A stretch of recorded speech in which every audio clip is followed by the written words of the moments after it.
it is still moving. You cleared the room, you killed everything inside, you turned your back, and when you looked again, it was back in its coffin, lying still, hands folded, eyes closed, like nothing happened. The Draugr went back to sleep. That is not what dead things do. Welcome. Tonight we are going deep beneath Skyrim, past the locked doors and the broken stairs and the dust that has not moved in 1,000 years. This channel covers the hidden history of Tamriel, one quiet secret at a time. If you are new here, stay. If you are already tired, good. Let the dark work on you. Let the cold stone settle around you. The Draugr return to their resting positions after a threat passes. That single behavior changes everything about how we should think about them. A body with no awareness does not return to a position. A skeleton animated by raw magic does not fold its hands and lie back down when the danger is gone. It simply stops. It falls. It does not tidy itself away. But the Draugr do.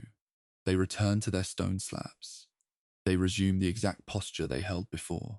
Some even drag themselves back to the specific chamber they were first found in, if given enough time and enough silence. This means there is a goal present. There is a preferred state.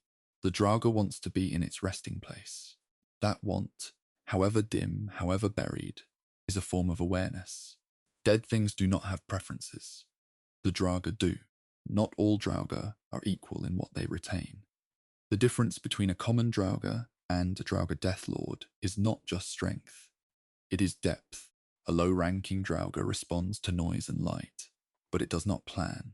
It does not wait. It reacts, and then it stops. A Deathlord is different. Deathlords use shouts. They choose targets. They adjust. They will pull back when overwhelmed and push forward when the advantage shifts. That kind of behavior requires something that goes beyond simple magical animation. In the Fourth Era, the time in which Skyrim takes place, scholars at the College of Winterhold noted that Deathlords seemed to show preference for combat tactics associated with the Dragon Cult's military structure. They moved the way Dragon Cult warriors once moved. They prioritized the way those warriors were trained to prioritize. The higher a Draugr ranked in life, the more of that rank seems to have survived death. Something in them remembers the hierarchy. Something in them still obeys it. The word walls are not separate from the Draugr. They are part of what holds the Draugr in place. Every major Draugr crypt in Skyrim contains a word wall. Every word wall is guarded by the most powerful Draugr in that location, usually a Deathlord or an Overlord. This is not coincidence. In life, Dragon Cult warriors swore oaths to protect the knowledge carved into those walls. The Thuum, the language of dragons pressed into stone, was considered sacred. Guarding it was not just a duty, it was an identity. Some scholars believe the oath itself is what keeps a Draugr present. The body is gone slowly over centuries. The flesh dried, the organs faded, but the oath did not. The commitment to the word wall stayed active, anchored in whatever piece of the soul was too stubborn or too bound to move on. A Draugr near a word wall is not just a guard. It may be a promise still being kept thousands of years after the one who made it stopped being a person.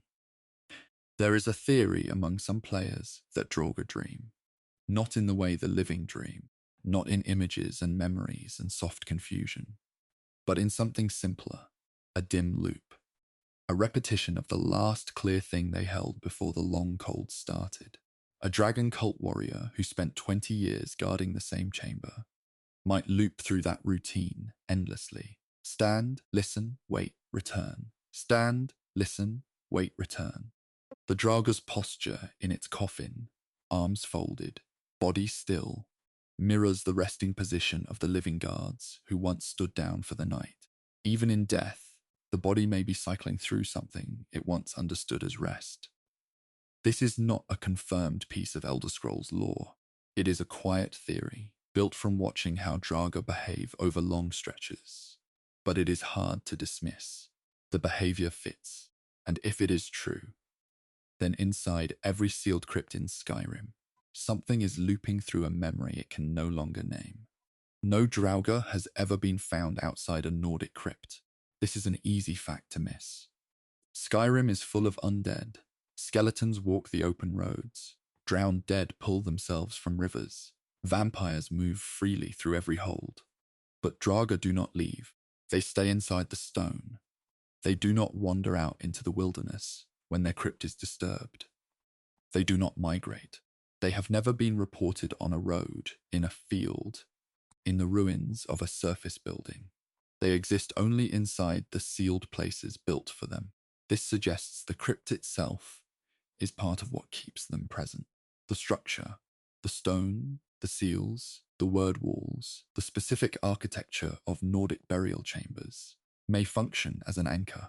Remove the Draugr from that environment, and whatever holds them in place may dissolve. Some fans believe this is why Draugr turn to ash when killed. The binding breaks. Whatever fragment of soul or oath or awareness was present simply releases, because the thing it was attached to, the duty, the place, the promise, is gone. Outside the crypt, a Draugr might not be able to exist at all. When the last Draugr in a crypt is destroyed, something changes in the space. Players who have spent time in fully cleared Nordic ruins describe a different quality to the silence that follows. The torches still burn, or whatever light source remains. The word wall still stands. The coffins are still there, but the atmosphere is different. The sense of being watched is gone. The cold feels less deliberate. This is not a documented mechanic. It is a consistent observation. Some fans have suggested that the collective presence of many Draugr in one location creates a kind of ambient awareness, a shared field of whatever they retain, overlapping, reinforcing each other. When that field collapses, when the last one is gone, the crypt becomes truly empty for the first time in centuries. The word wall remains, but nothing is guarding it anymore. Whatever the Draugr were holding together, they are no longer holding. The dragon cult oath was not sworn to a king. It was sworn to a dragon. This matters more than it might seem. An oath to a mortal ruler ends when the ruler dies. The ruler is gone. The obligation dissolves. But a dragon does not die in the way a mortal dies. In Elder Scrolls lore, a dragon's soul persists until it is fully consumed by another dragon, or by a dragonborn. Alduin, the World Eater, could resurrect dragons from their burial mounds because their essence was still present. The same principle may apply to the oaths sworn in the dragon cult's name. A warrior who pledged themselves to a dragon in a ceremony that invoked the Thuum may have created a binding that outlasted death itself, because the thing they swore to outlasted death itself. The dragon they served may have slept beneath Skyrim for thousands of years. The Draugr above may have kept their oath the entire time, not because they chose to, but because the oath was never released. It is a cold thought. A soldier still standing watch because no one ever told them the war ended. The question of whether killing a Draugr is a mercy has no clean answer. If the Draugr retain nothing, if they are hollow, animated only by old magic and old bindings, then killing them ends nothing. There is no awareness to release. There is no suffering to stop. But if the other theory is true, if something is still cycling, still present, still looping through a duty it can no longer understand, then killing a Draugr may be the only way to give it what it was supposed to have 1,000 years ago. In the Fourth Era, Arkay's priests disagreed on this. Some believed that Draugr were souls held outside proper rest, and that destroying them was an act of care, releasing them to wherever souls are meant to go. Others argued that the dragon cult oath superseded Arkay's domain, that those warriors had chosen in life to remain, that their presence was intentional, and that ending it without their permission was a violation, not a mercy. Neither side had a way to ask the Draugr what it wanted. That silence was its own kind of answer. The crypts are still sealed beneath Skyrim. Most of them have never been opened. The roads above them have changed. The empires above them have risen and fallen. The names of the people buried inside have faded out of every record that still exists. But the stone holds. The Draugr, if they are still present, are still at their posts, still folded in their coffins, still pointed toward their word walls, still keeping something the rest of the world stopped caring about long ago. Whatever they remember, they have not let go of it yet. Namira does not live in time, she exists beside it, in the space where things end and break apart. While kingdoms rose and fell across Tamriel, she simply continued. She was present before the first burial stone was placed in the ground. She will be present after the last one crumbles. The Daedric princes are not bound by history. They do not age. They do not wait. They simply are. And Namira, the prince of the ancient darkness, is older than the oldest grave in Skyrim. Namira's domain is not death. It is what comes after death is finished. Death belongs to Arche. He seals souls and protects the body through its burial rites. But Arche's interest ends relatively quickly. The soul moves on. The body is committed to the earth. His priests say words, light candles, and close the crypt. After that, the slow business of rot, of dissolution, of the body becoming something else entirely. That process belongs to Namira. Flesh softens, bone yellows. The small creatures arrive. The fungi spread across the stone. None of that falls under Arche's care. He governs the threshold. Namira governs everything past it. Her priests have argued for centuries that this makes her not the enemy of proper burial, but its natural conclusion. Every funeral Arche oversees eventually leads to her territory. She simply picks up where he leaves off.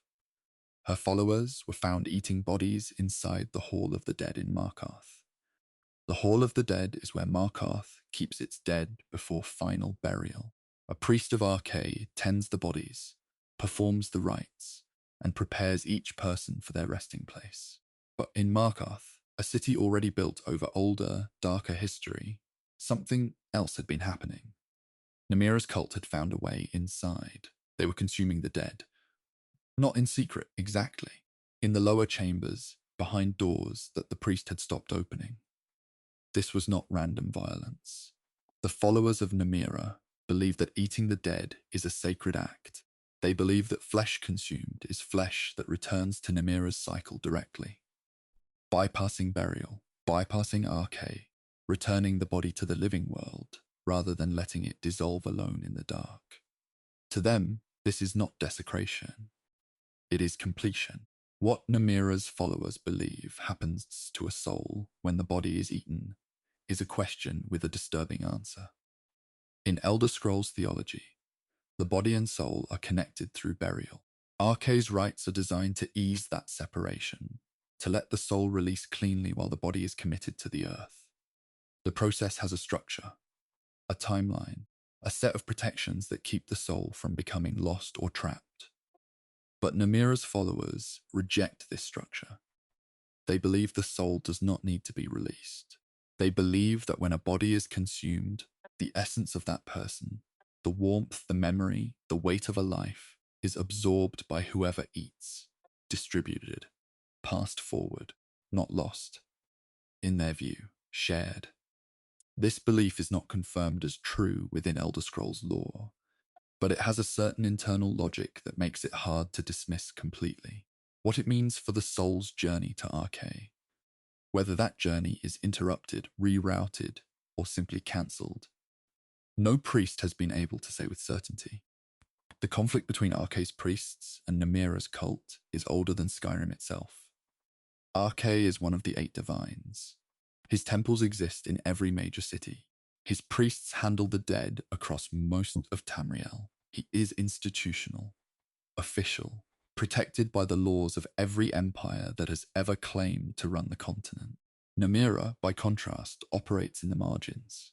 Her cult has no temples in the open, no sanctioned priests, no legal standing, but she has always been present, in the lower chambers, in the forgotten corners, in the parts of every city that official religion does not reach. The tension between the two is not just theological, it is territorial. Arche claims the body from the moment of death. Namira's followers claim it the moment decay begins. Depending on how quickly the priests of Arche move and how closely they watch the lower rooms, there is always a window. Namira's people know exactly how wide that window is. Some fans believe that every crypt in Skyrim contains at least one passage Namira considers her own. Not a passage built for her. Not a door with her symbol above it. Something smaller than that. A crack in the lower wall where the fungi grow thickest. A corner where the insects cluster. A place where the stone is slightly warmer than it should be, or slightly colder, in a way that has no obvious explanation. The idea is that decay does not wait for an invitation.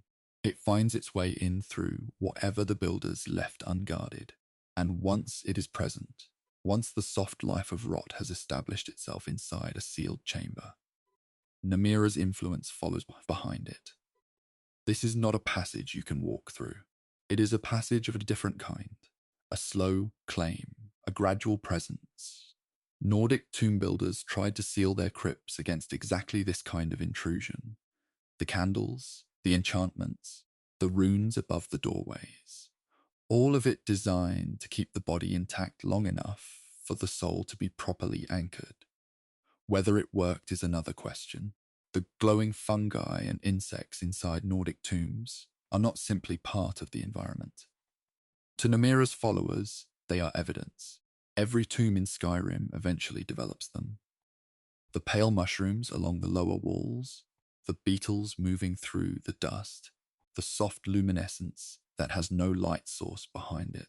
Official scholars have practical explanations for all of it. Moisture, spores carried in through cracks, the natural behavior of underground creatures. But within Namira's cult, the explanation is simpler and more direct. Where her influence reaches, life follows. Not the warm life of the surface, not grass and sunlight and running water, the other kind, the life that needs no light, that feeds on what has already ended. The fungi and the insects are not invading the tomb. In the view of her worshippers, they are tending it, doing the work that the seals and the runes and the priests tried to prevent, returning the stone and bone and ash to something active again. This is what her followers call completion, the slow undoing of the careful work the living left behind.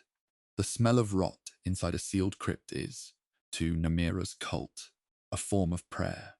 This is the part that most people find hardest to sit with, but within the internal logic of the faith, it holds together. Namira's domain is not a place of darkness and suffering.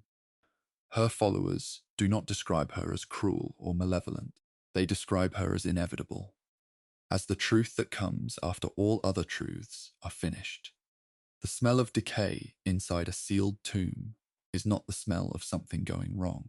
It is the smell of her presence, of her process, continuing the way it always continues, regardless of what the living tried to arrange before they left. Her followers believe that entering a tomb and breathing that air, sitting with it, not flinching from it, is a form of acknowledgement. A recognition that Namira's domain is real, that it cannot be avoided, that every living person is, in the end, moving toward it. The smell is the proof. It is the quiet confirmation that she was there before you arrived, and she will be there after you leave. Markarth's Hall of the Dead was not chosen by accident. Markarth is built inside ancient Dwemer ruins. The city sits over layers of older construction, stone beneath stone, history beneath history. The Hall of the Dead in Markarth sits in a lower section of the city, cut into rock that predates the Dwemer work above it. The walls are older than anything else in the building, and Markarth already had a complicated relationship with death long before Namira's followers arrived. The Forsworn haunt its history. The Reach folk, the original people of the area, had their own death practices tied to the stone and the earth. The ground under Markarth had already absorbed centuries of unconventional belief before the priests of Arche arrived and tried to install a proper, orderly Hall of the Dead. Namira's cult found that city specifically because the threshold between official burial practice and something older was already thin there. They did not force their way in. They slipped through a gap that had been open for a very long time. She does not demand worship. She does not need it. Namira is not diminished by indifference. The divines, gods like Arche, Talos, Mara, depend in some theological sense on belief, on recognition, on mortals turning toward them. Namira does not operate that way. She is tied to a process that continues regardless of what anyone believes. Decay does not require faith. It does not need a priest or a ceremony or a prayer spoken over it. It simply proceeds. This is what makes her different from most of the powers mortals try to navigate. You can stop believing in Arche. You can leave his temples and ignore his rites and refuse his priests. But you cannot stop believing in decay. You cannot exempt yourself from Namira's domain by refusing to acknowledge it. Every tomb in Skyrim, sealed or open, guarded or empty, belongs to her territory eventually. Not because she claimed it, because time and moisture and the small quiet life of rot claimed it for her the way they always do. The crypts grow quieter as centuries pass. The candles burn down. The enchantments weaken. The stone settles. The fungi spread along the lower courses of the wall, and slowly, gradually, in the dark below the surface, the careful work of the builders gives way to something older than building. Namira does not rush. She never has. She was here before the first Nordic tomb was sealed. She will be here after the last one opens. In the space between, she simply waits. In the warmth of the pale fungi, in the soft movement of the insects, in the particular quality of air that fills a chamber where something finished a very long time ago. She is patient. She has always been patient. The stone is hers eventually. They went underground and kept building. That is the part most people miss. The Falmer, the snow elves who descended beneath Skyrim in the late Merethic era, the age before written history, did not simply find caves and hide inside them. They constructed. They shaped stone. They raised platforms and curved walls and designated spaces for purposes that had nothing to do with survival. They built the way a people builds when it still believes in itself, when it still has something to organize around. Whatever the Dwemer took from them, it did not take that, not immediately. Not completely. The elevated chambers found in Falmer-occupied ruins have no clear defensive purpose. In most underground structures built for survival, elevated spaces serve an obvious function. A high position gives warning, provides advantage, controls movement through the area below. But the raised platforms found in deeper Falmer sections do not sit at entrances or choke points. They sit in the middle of larger chambers, set back from the main paths, often ringed by smaller formations of stone that seem deliberately arranged rather than naturally placed. You cannot defend from these platforms easily. You cannot see the approaches from them. What you can do, if you sit still on one, is be seen, be above, be separate from whatever is happening at ground level. Some researchers who have studied these spaces believe the platform served a social function, a place where certain individuals stood apart, not to fight, not to watch, to be distinguished, to be elevated in the cultural sense, not just the physical one. The Falmer, even deep underground and already changing, may have preserved some structure of rank or role, and built spaces that made that structure visible. Objects found in certain Falmer chambers are arranged in ways that suggest deliberate ceremony, not tools left behind after use, not weapons dropped after a fight. Specific objects, carved pieces of bone, chorus chitin shaped into repeating forms, stones placed in circular patterns on flat surfaces, have been found in the deeper sections of Falmer-modified ruins. The arrangements are consistent across different locations, the same proximate spacing, the same general groupings. This consistency is important. Random placement does not repeat itself across separate sites. If these arrangements appeared once, in one ruin, they could be dismissed. But the patterns recur. That repetition suggests a shared understanding, a practice passed between groups that had no written language and limited contact with each other. Something was being communicated through these objects. Something was being done with them, in the same way, in the dark far beneath Skyrim, by people who could no longer see the sky and had not been able to for generations. Certain chambers in Falmer ruins appear to have been built to shape sound. The curved walls of Falmer construction are not just structural. In several underground locations, the curvature of the walls, combined with the height of the ceiling and the placement of openings, creates an acoustic effect. Sound spoken or sung at one end of the chamber travels to the other end with unusual clarity. A quiet voice carries. A low tone resonates in the stone itself. This is not accidental in good architecture. It requires planning. It requires someone to understand, at least intuitively, how sound moves through enclosed space, and to build around that understanding. The Falmer, by the late Merethic era, had lost their sight. Their relationship with sound had deepened enormously as a result. Hearing became their primary way of reading the world around them. It is not a reach to suggest that a people for whom sound had become central would eventually build spaces that honored and amplified it.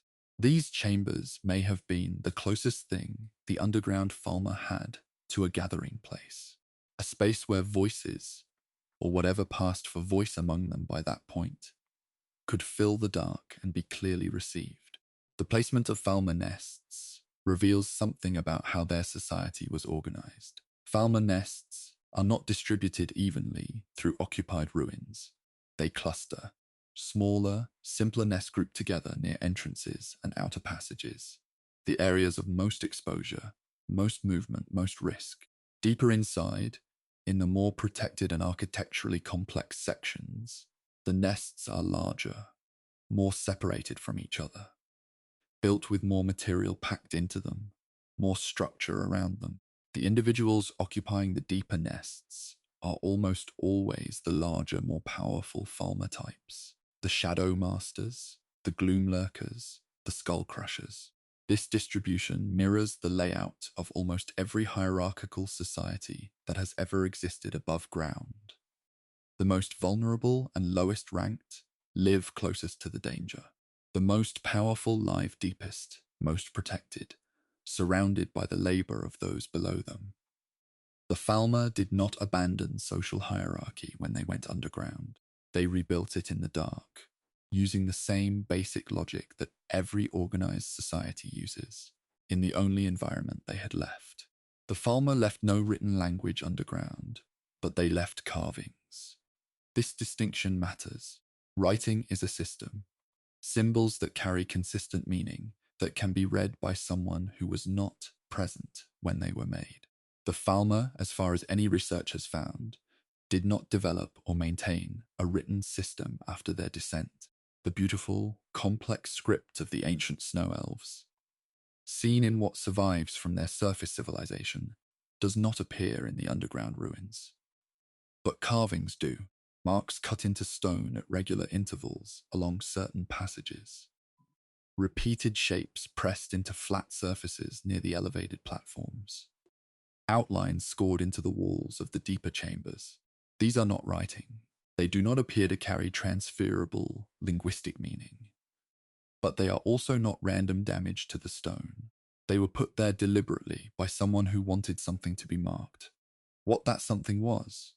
A boundary, a name, a record of an event, a warning, a prayer, cannot be determined.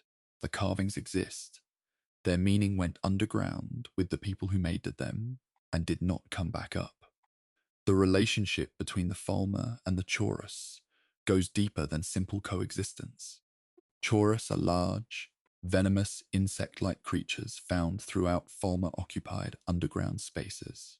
On the surface, the easy explanation is that the Falmer keep Chaurus the way farmers keep livestock, for chitin, for venom, for defense. And that is part of it. But in certain deeper chambers, chorus are found near the arranged objects described earlier, near the elevated platforms, near the carved walls, not penned, not chained, present, but positioned in ways that suggest they are not simply animals being managed. Some fans have theorized that the Falmer relationship with Chorus developed a ceremonial dimension over the generations, that Chorus became associated with specific rites, connected to death and transition. Chorus reproduce through hosts. The connection to ideas of transformation, of one thing becoming another, of something ending so something else can begin. That connection would not be lost on a people already living surrounded by death, already building structures that suggest they still had rituals for marking it. Whether Chorus were present at Falmer burial ceremonies, if such things existed, is unknown. But the consistent placement of Chorus near the most significant spaces in Falmer ruins is a detail that resists easy explanation. The Falmer modified certain rooms in Dwemer ruins and left others completely untouched. The ruins the Falmer occupied were not built by them. They moved into Dwemer construction, the vast mechanical underground cities of the Dwemer, who had their own architecture built around entirely different principles. When the Dwemer vanished, sometime in the late First Era, they left behind structures the Falmer then expanded into. And the pattern of what the Falmer changed versus what they left alone is telling. Mechanical rooms, the gear chambers, the Centurion bays, the pumping stations were largely left untouched. Either the Falmer had no use for them or no understanding of them, and the Dwemer machinery simply sat, running or rusting without Falmer interference. But the open chambers, the large halls, the elevated sections, the rooms with curved architecture that the Dwemer used for assembly or storage, these the Falmer reworked. They brought in nesting material. They arranged their objects. They added their carvings to walls that already carried Dwemer script. They made the social spaces their own and left the mechanical spaces alone. This suggests the Falmer were not simply squatting in abandoned ruins. They were selecting, choosing which parts of an inherited world fit the life they were still, slowly, trying to build. Some researchers believe that certain Falmer structures were oriented deliberately, built to face a direction, as if the people constructing them still remembered where the surface was. This is the quietest theory in this chapter, and possibly the most affecting. Underground construction does not need to face any particular direction. There is no sunrise to orient toward, no prevailing wind, no view. Direction, underground, is functionally meaningless for most purposes. But in several Falmer constructed or modified spaces, the main chamber opening, the direction the elevated platform faces, the direction the carved wall faces, points consistently upward and to the north. Not exactly north in every case, but in the general direction of the surface, angled as if the builders knew the sky was somewhere above them and wanted their significant spaces to acknowledge that. If this observation is accurate, it suggests something about what the Falmer had not yet fully lost, even generations into their underground existence. A memory, not a clear one, not a memory any individual Falmer could have named or explained, but a collective, structural memory expressed through the direction a room faces. The snow elves who first descended had looked up at the sky their entire lives. Their children never saw it. Their grandchildren were already changing. But something in the building, something in the choice of which way to open the most important room, pointed back toward a world that the builders themselves would never reach again. The underground is still down there. The Falmer are still present in Blackreach, in the deep corridors below Dwemer cities, in the flooded, lower passages that no map fully covers. The structures they built, the curved walls, the platforms, the chambers shaped for sound, are still standing in the dark. The carvings are still on the walls. The arranged objects are still on the flat stones. And somewhere in the deeper sections, the main chamber of at least one Falmer space still faces upward and slightly north, toward a sky it will never see, toward a surface that has moved on through a dozen empires since the last snow elf walked under open air. They built cities in the dark. They built them carefully. They built them as if what they were doing still mattered. It is hard to say they were wrong. The Reach existed long before Skyrim had borders. In the first era, the age of early human kingdoms, when the land was still being carved into territories by force, the Reach was already old. The people living there had roots going back further than any Nordic settlement. The Reach folk, as they came to be called, were not newcomers. They were the ground itself, in a way. Their relationship with the land ran through their death practices, their shrines, their cairns, and their understanding of what happened to a person after life ended. When Nordic settlers arrived and began pushing into Reach territory, two completely different ideas about the dead came into direct conflict. That conflict never fully resolved.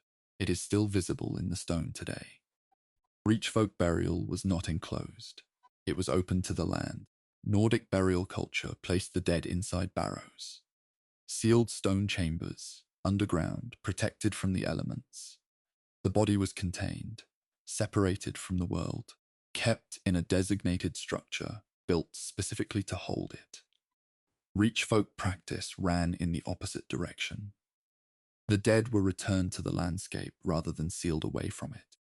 Stone cairns marked the site, stacked formations of rock placed above or around the remains, visible from a distance, exposed to wind and rain and the slow movement of seasons.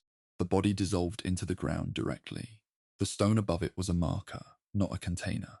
It said, "Someone was here." It did not say, "Someone is preserved here." This difference matters more than it might seem at first. For the Reach folk, keeping a body sealed away from the earth was not respectful. It was a refusal, a denial of the natural process that connected the dead to the land they had lived on. Nordic barrows, in Reach folk eyes, did not honour the dead. They imprisoned them. Hagravans served as the keepers of the dead in Reach folk tradition. A Hagravan is a creature that was once a woman, a person who traded their humanity for access to deeper and older forms of magic, specifically the magic tied to nature and the land. In Reach folk culture, this trade was not seen as monstrous. It was a calling. Hagravans were the intermediaries between the living world and whatever came after it.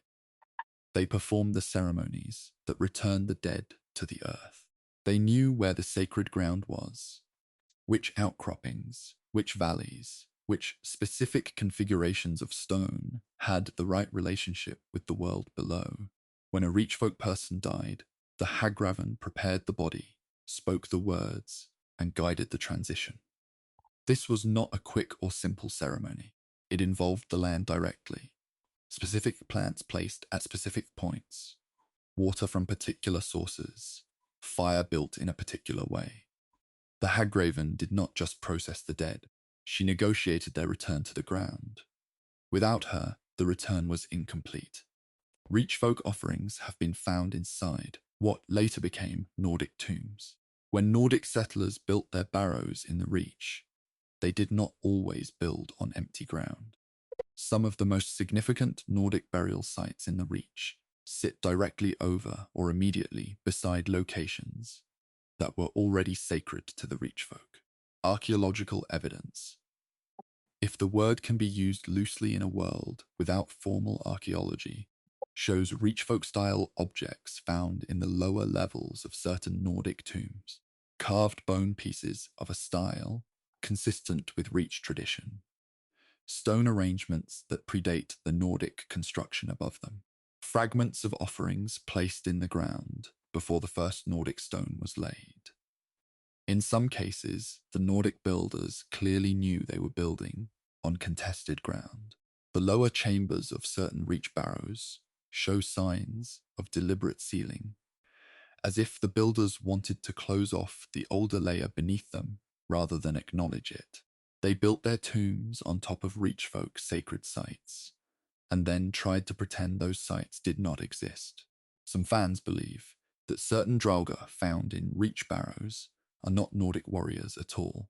Draugr, as understood in Elder Scrolls lore, are the preserved dead of Nordic warriors and dragon cult members. People who were buried under Nordic rites, bound by oaths, and kept present by the magic of the Thuum. But in the Reach, the situation is less straightforward. When Nordic settlers conquered Reach territory, they did not always give the local dead a choice about burial rites. Reach folk warriors who died resisting Nordic expansion were sometimes buried by their conquerors under Nordic customs, placed in barrows given Nordic rites, sealed into chambers that their own traditions would have considered a violation. The theory holds that some of these individuals became Draugr not because they swore dragon cult oaths, but because the foreign burial forced a fragment of their consciousness into an enclosed space it could not leave. Not loyalty keeping them present, rage, or confusion, or the simple, terrible result of a soul that was prepared for an open return to the land, and instead found itself sealed in stone, with no way out. These Draugr, if the theory is correct, are not guarding anything. They are trapped. The Forsworn still return to ancient burial sites, and what they do there is not random.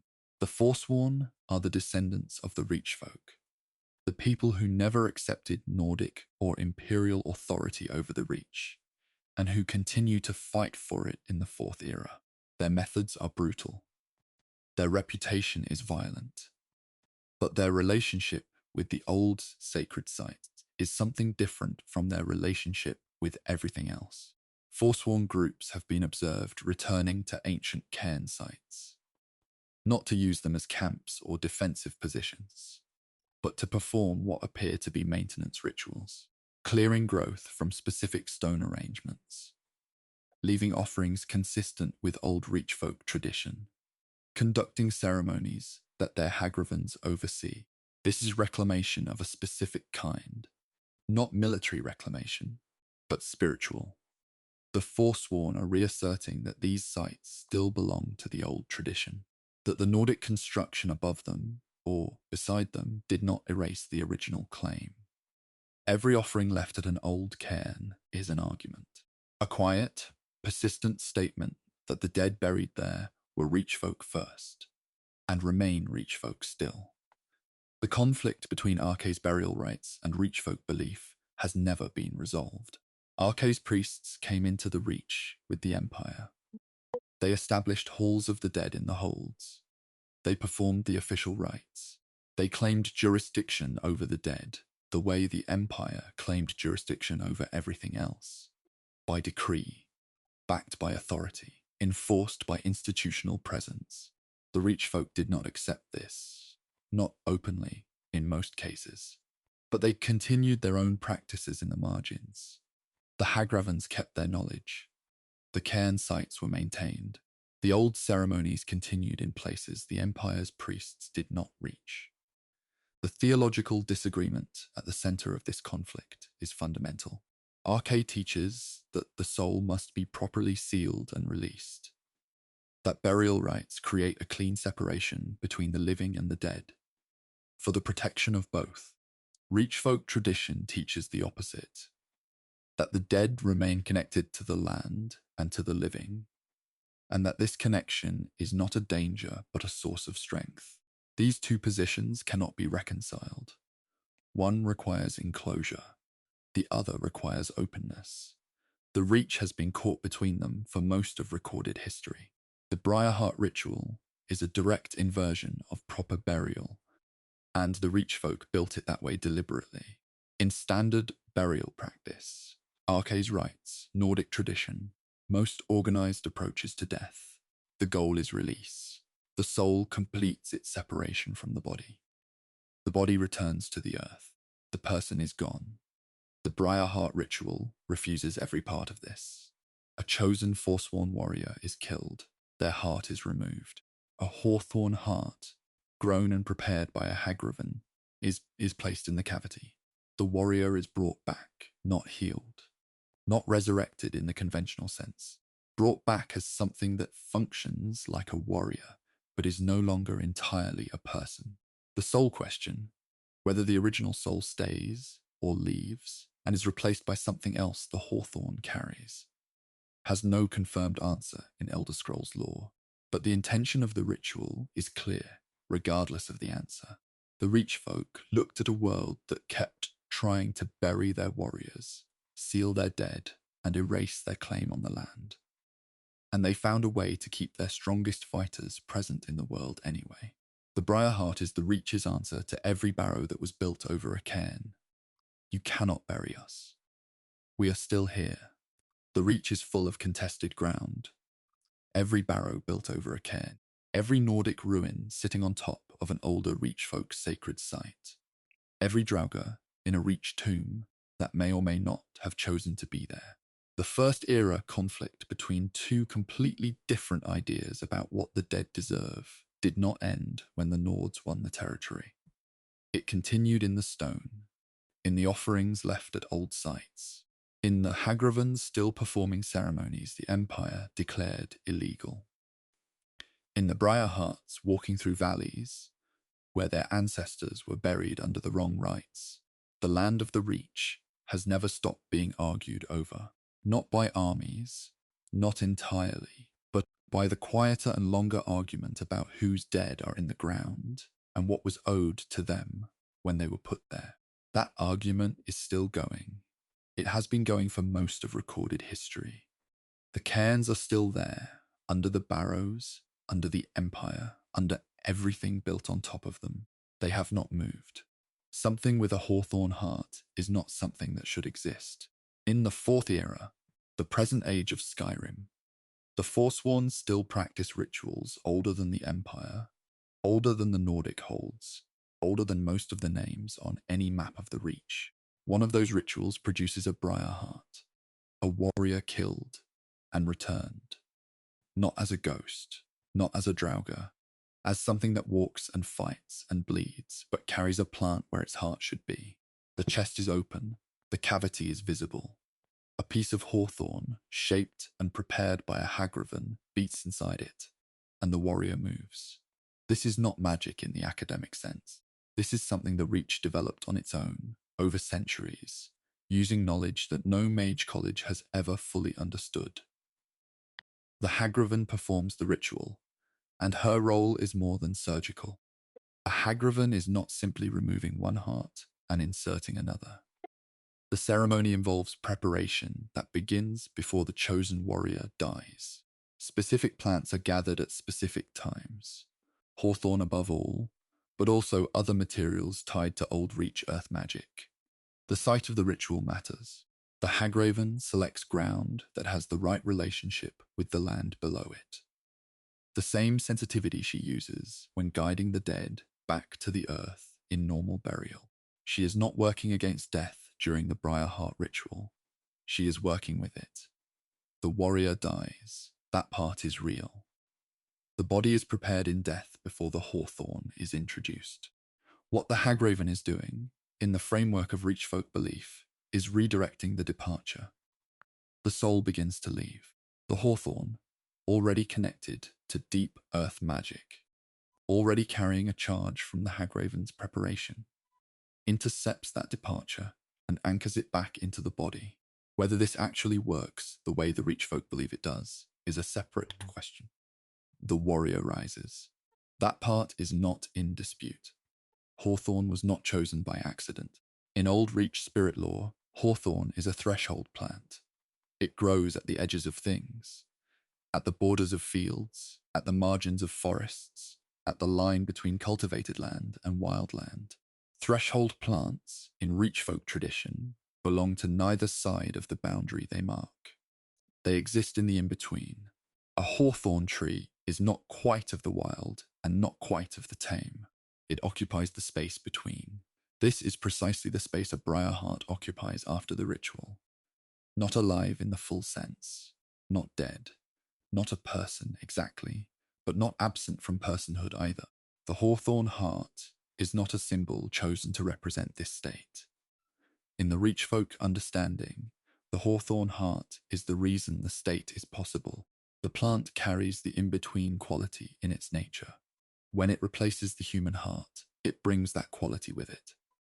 The warrior is now a threshold thing, present in the world, functional, but standing at the edge of life rather than inside it. What a briarheart warrior experiences after the ritual is deeply uncertain. There is no confirmed lore on the inner experience of a briarheart. Players who encounter them in Skyrim find them aggressive and capable. They use magic, they command other Forsworn, they respond to combat with tactical awareness. This is not the behavior of an empty body. Something is present, something is directing the actions, but whether that something is the original person, whether the warrior who was chosen for the ritual is still inside the body that came back, cannot be determined from observable behavior alone. Some fans believe the original soul remains, anchored by the hawthorn, aware of what it is and what happened to it. Others believe the soul departed cleanly at the moment of death, and what came back is something the hawthorn introduced, a different kind of presence, wearing the warrior's body and its combat instincts, but not its memories or identity. The Forsworn themselves do not appear troubled by this question. To them, the briarheart is present. It fights, it leads. That is what was needed. What it experiences internally may not be a question they consider relevant. Removing the hawthorn heart during combat kills the briarheart instantly. This is a confirmed game mechanic, and it carries lore weight beyond the practical. If the hawthorn heart is struck and removed, the briarheart collapses immediately, not wounded, not weakened, gone. A normal warrior can survive significant injury. A briarheart cannot survive the removal of the one thing anchoring it to existence. This confirms that whatever is keeping the briarheart present is entirely located in the plant. The human body is secondary. The human heart is gone. The human biology has been modified around an absence that the hawthorn fills. Pull the hawthorn out, and there is nothing left to hold the warrior in the world. The collapse is instant because there is no backup system, no secondary anchor. The hawthorn is everything. This also means the briarheart is, in a structural sense, more fragile than it appears. It fights powerfully, but it has a single point of failure that a normal person does not have. The ritual that made it strong also created its one absolute weakness. The briarheart and the Draugr are two different answers to the same question. Both represent attempts to keep a warrior present in the world, past the point of death. Both are connected to cultures that had specific reasons to value that presence. The dragon cult needing its oath keepers, the Reachfolk needing their strongest fighters. But the methods are completely different, and the results reflect those differences. The Draugr is sealed away, put in stone, preserved in a closed space, and kept tethered by oaths and word wall magic. Its presence is passive. It waits, it guards, it stays where it was placed. The briarheart is released into the world. It walks, it leads, it acts. The Reachfolk did not want their warriors locked in a barrow, any more than they wanted their ordinary dead sealed in one. The briarheart ritual is consistent with the core Reachfolk belief about death, that the dead should remain connected to the living world rather than being sealed away from it. The Draugr is a Nordic solution. The briarheart is a Reach solution. Both work. They work in completely different ways because the cultures that created them understood the relationship between the living and the dead in completely opposite terms. The question of which Daedric Prince claims a briarheart soul is genuinely unresolved. When a normal person dies, Arkay's jurisdiction begins. The soul is protected through the burial process and moves on. A briarheart has bypassed that process. The body did not receive Arkay's rights. The soul did not complete its departure. If Hircine has a claim, and the Reachfolk have connections to his sphere through hunting culture and the wildland traditions, The briarheart's warrior nature might place it within his domain. If Malakath has a claim, as he does over warriors who die bound to specific codes, the briarheart's continued fighting existence might satisfy the requirement. Neither prince is confirmed to have an explicit relationship with the briarheart ritual in Elder Scrolls texts, but the soul has to go somewhere when the hawthorn is removed. Arkay's path was bypassed at death. The soul has been in an unorthodox state for however long the briarheart existed. Where it ends up, and whether it arrives whole, is a question the Reach has never felt the need to answer formally. The Forsworn do not consider a briarheart an abomination. This is worth sitting with for a moment. In most of Skyrim's religious and cultural framework, what the briarheart ritual produces would be considered deeply wrong. A body walking without a proper soul. A death that was not allowed to complete. A violation of the natural order that Arkay oversees. The Vigilants of Stendarr would destroy a briarheart without hesitation. Most Nord priests would consider the ritual an offense, but the Forsworn view it entirely differently, and their view makes sense within their own framework. They are not violating the natural order. They are following a different understanding of what the natural order requires. Their tradition says the dead stay connected to the living world. Their tradition says the land and its people are bound together past the point of death. The briarheart is the fullest expression of that belief. A warrior who loved the Reach enough to accept the ritual, who agreed to stand at the threshold rather than pass through, who chose presence over departure. To the Forsworn, this is not an abomination. It is dedication. The hawthorn still beats in the chest of every briarheart walking the Reach today. They move through the same valleys the Reach folk have occupied for thousands of years. They fight under the same sky their ancestors fought under. In the same conflict over the same contested ground. They are not ghosts. They are not preserved corpses. They are something the Reach made specifically because the Reach needed it. A warrior too committed to the cause to finish dying. Whatever the ritual costs, whatever the soul gives up or holds on to or becomes in the process, the briarheart is still standing in a world that has been trying to bury the Reach and everything it stands for since the first era. The hawthorn holds. The warrior remains. The Reach has not let go yet. Time does not apply here. Soul mechanics exist outside of any single era. Every civilization that has ever lived in Tamriel has had to reckon with the soul, what it is, where it goes, how it moves, and whether it can be stopped. The answers vary by culture and by century, but the mechanics themselves do not change.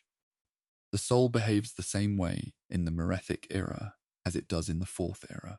It is one of the few constants in a world where almost everything else shifts.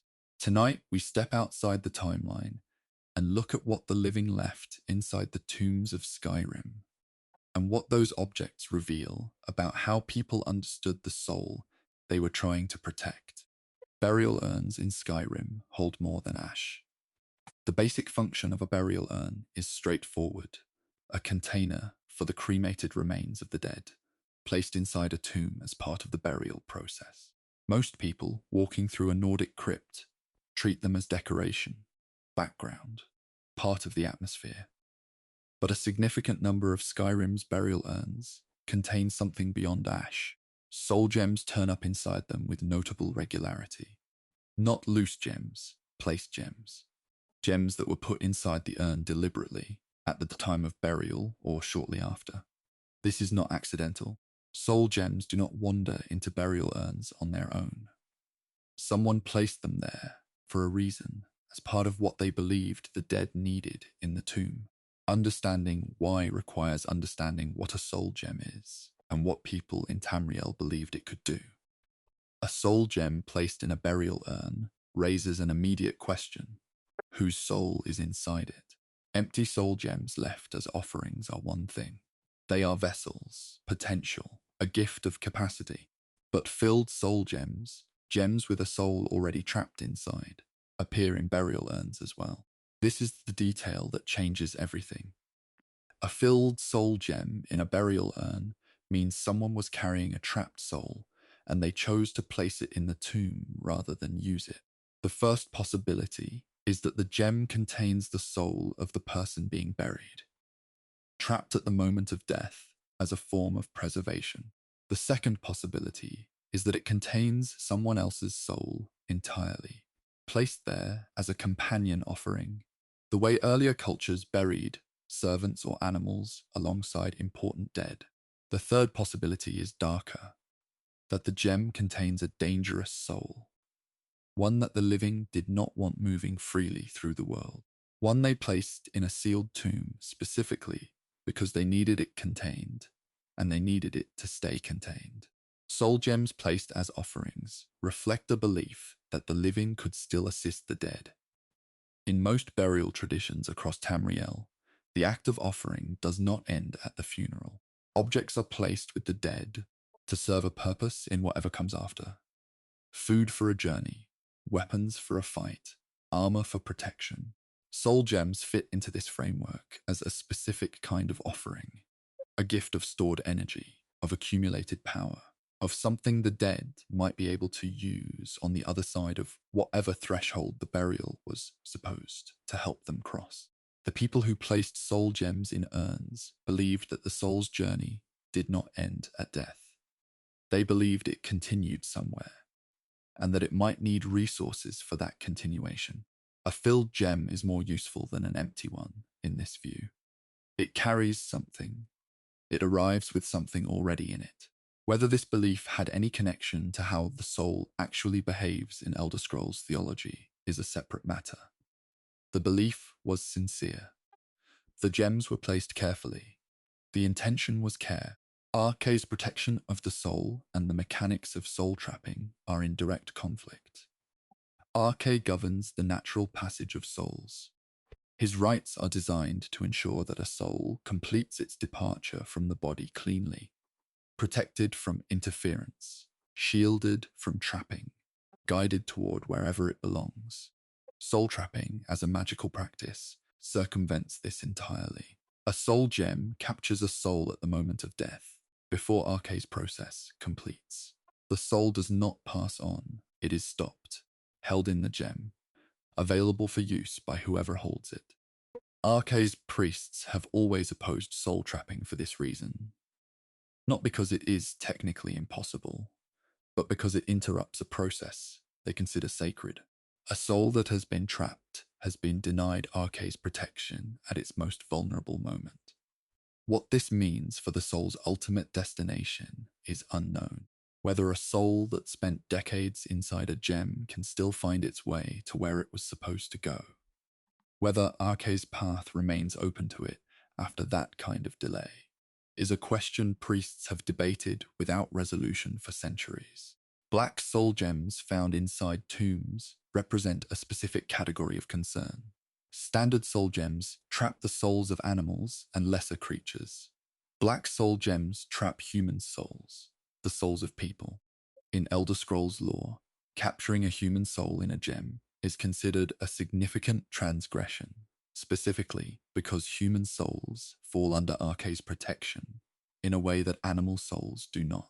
Finding a black soul gem inside a burial urn is therefore not just unusual. It is a statement. Someone placed a human soul, trapped, sealed, unable to complete its passage, inside a tomb and left it there. This could mean several things. It could be a companion soul, placed with the dead as an offering in the darkest possible version of that tradition.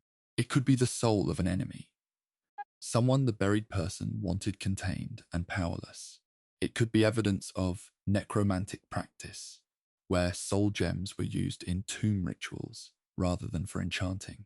Whatever the specific intention, a black soul gem in a burial urn means someone made a very deliberate choice to stop a human soul from going where it was supposed to go. A soul inside a gem that is never used and never released exists in a state that has no good name. Used soul gems are consumed. The soul powers the enchantment and is gone. Released soul gems, broken open or deliberately emptied, free the soul to continue its journey. But a filled gem that simply sits in a tomb, in an urn, in a sealed chamber that no one has entered in 1,000 years, holds a soul in suspension indefinitely.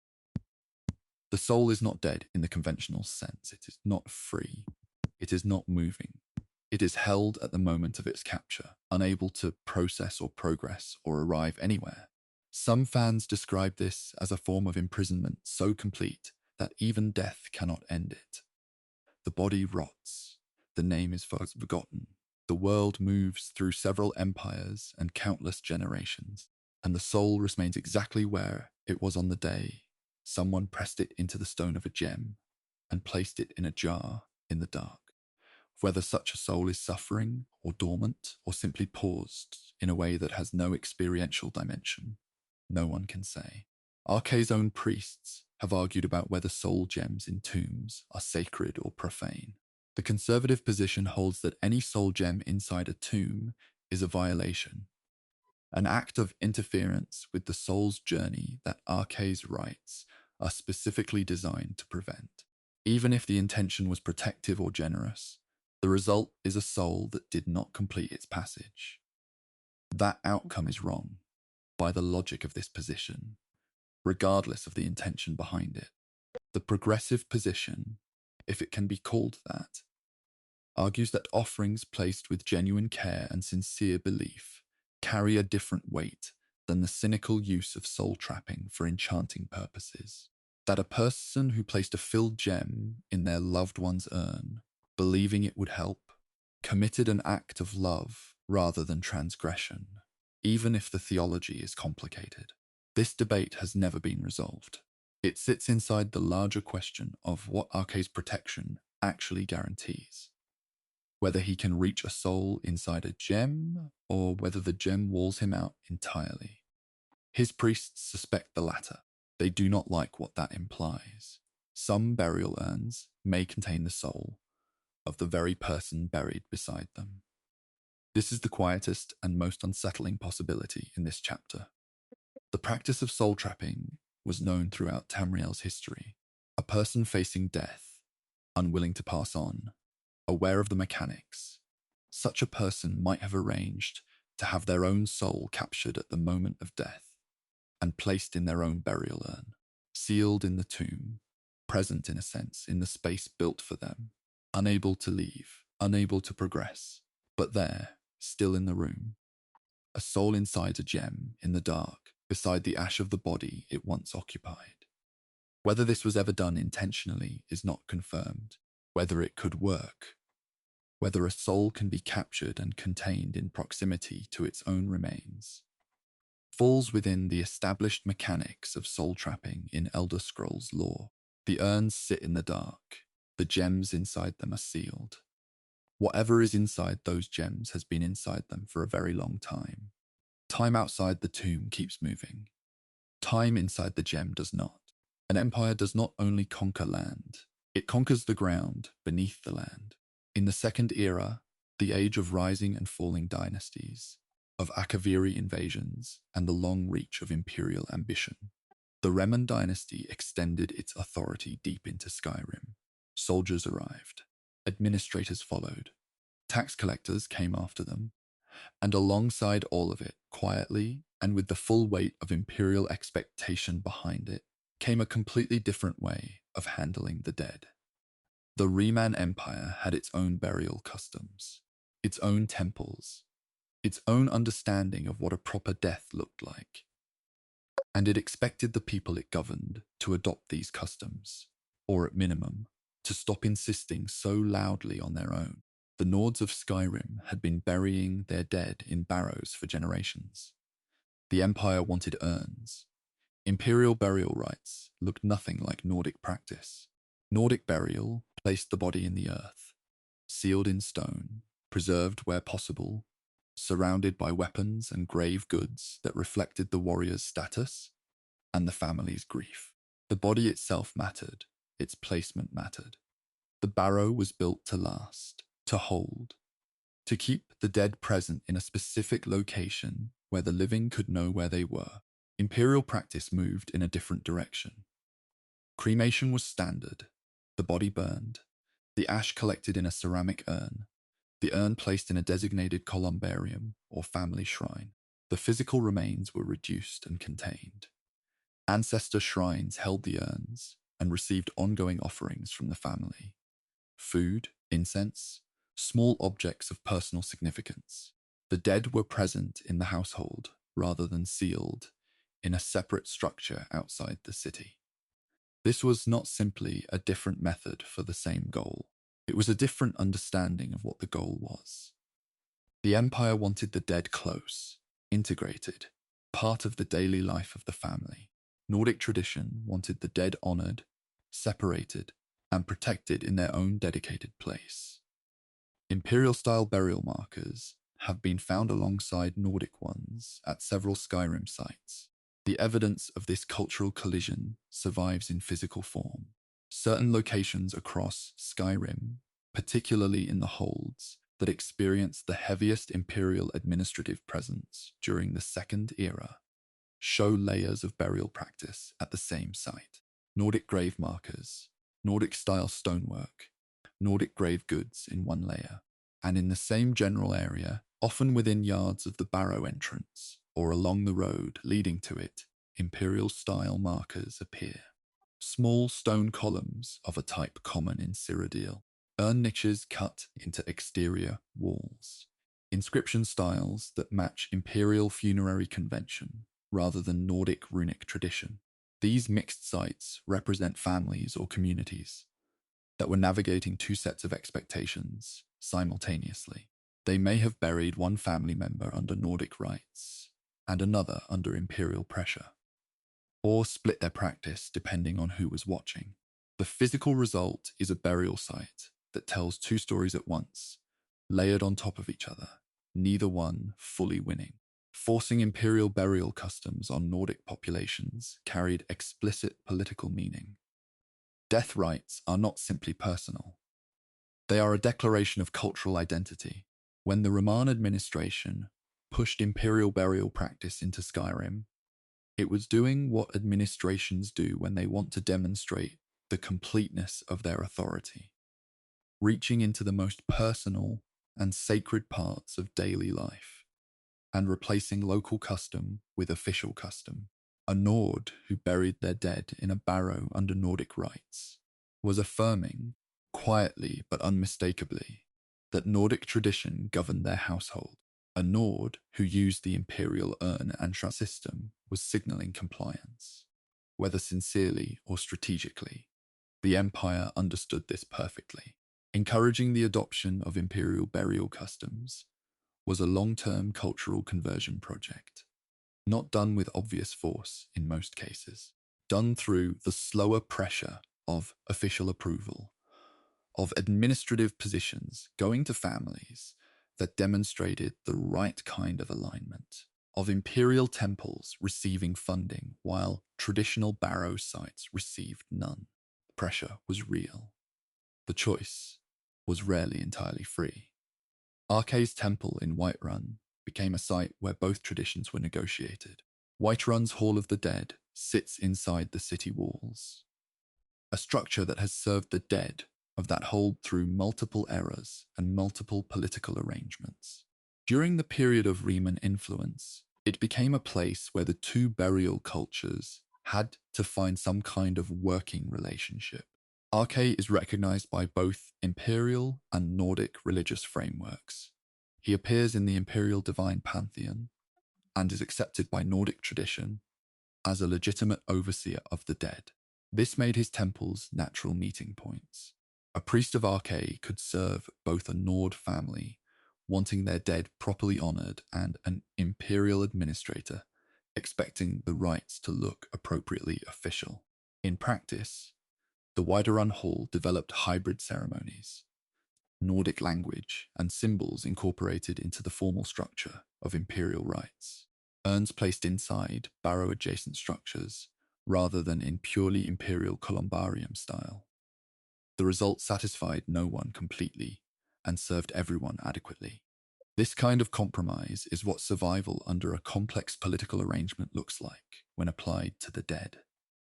Nords who refused Imperial burial rites for their dead faced real consequences, not execution in most documented cases. The Roman administration was practical rather than brutally ideological about this particular issue. But the consequences were meaningful. Families that continued building traditional barrows without imperial sanction could find their land rights disputed.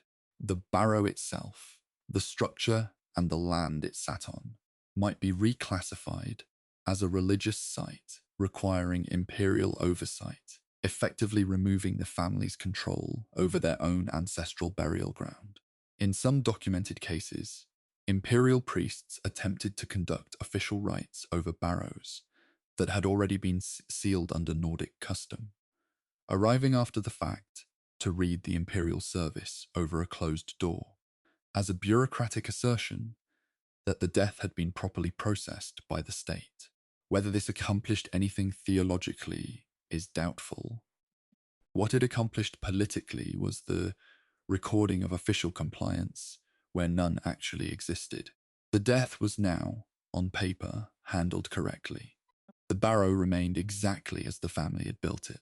Some fans believe the Draugr problem in certain Skyrim holds worsened during periods when Nordic burial rites were suppressed. The theory connects directly to what Chapter 1 of this script explored. The idea that Draugr are kept tethered, in part, by the specific architecture and ritual context of Nordic burial, the barrow structure, the word wall, the specific oaths and ceremonies that accompanied a Nordic burial in the dragon cult tradition. If imperial pressure disrupted those ceremonies, if families conducted rushed or incomplete Nordic rites, or if the most important elements were replaced by imperial equivalents that carried none of the original binding power, the result might be burial that physically placed the body in the right location without completing the ritual anchoring that the location required. A warrior placed in a barrow without the right ceremony might not be properly tethered, not bound clearly by oath, not sealed correctly by whatever combination of Thuum-based ritual and Nordic tradition created the Draugr state in the first place. The result could be restless dead, not clearly Draugr, not cleanly gone, existing in an indeterminate state that neither imperial nor Nordic religious practice had a procedure for handling. Imperial soldiers who died in Skyrim received something that does not fit neatly into either tradition. This is the detail that gets lost in the larger cultural argument.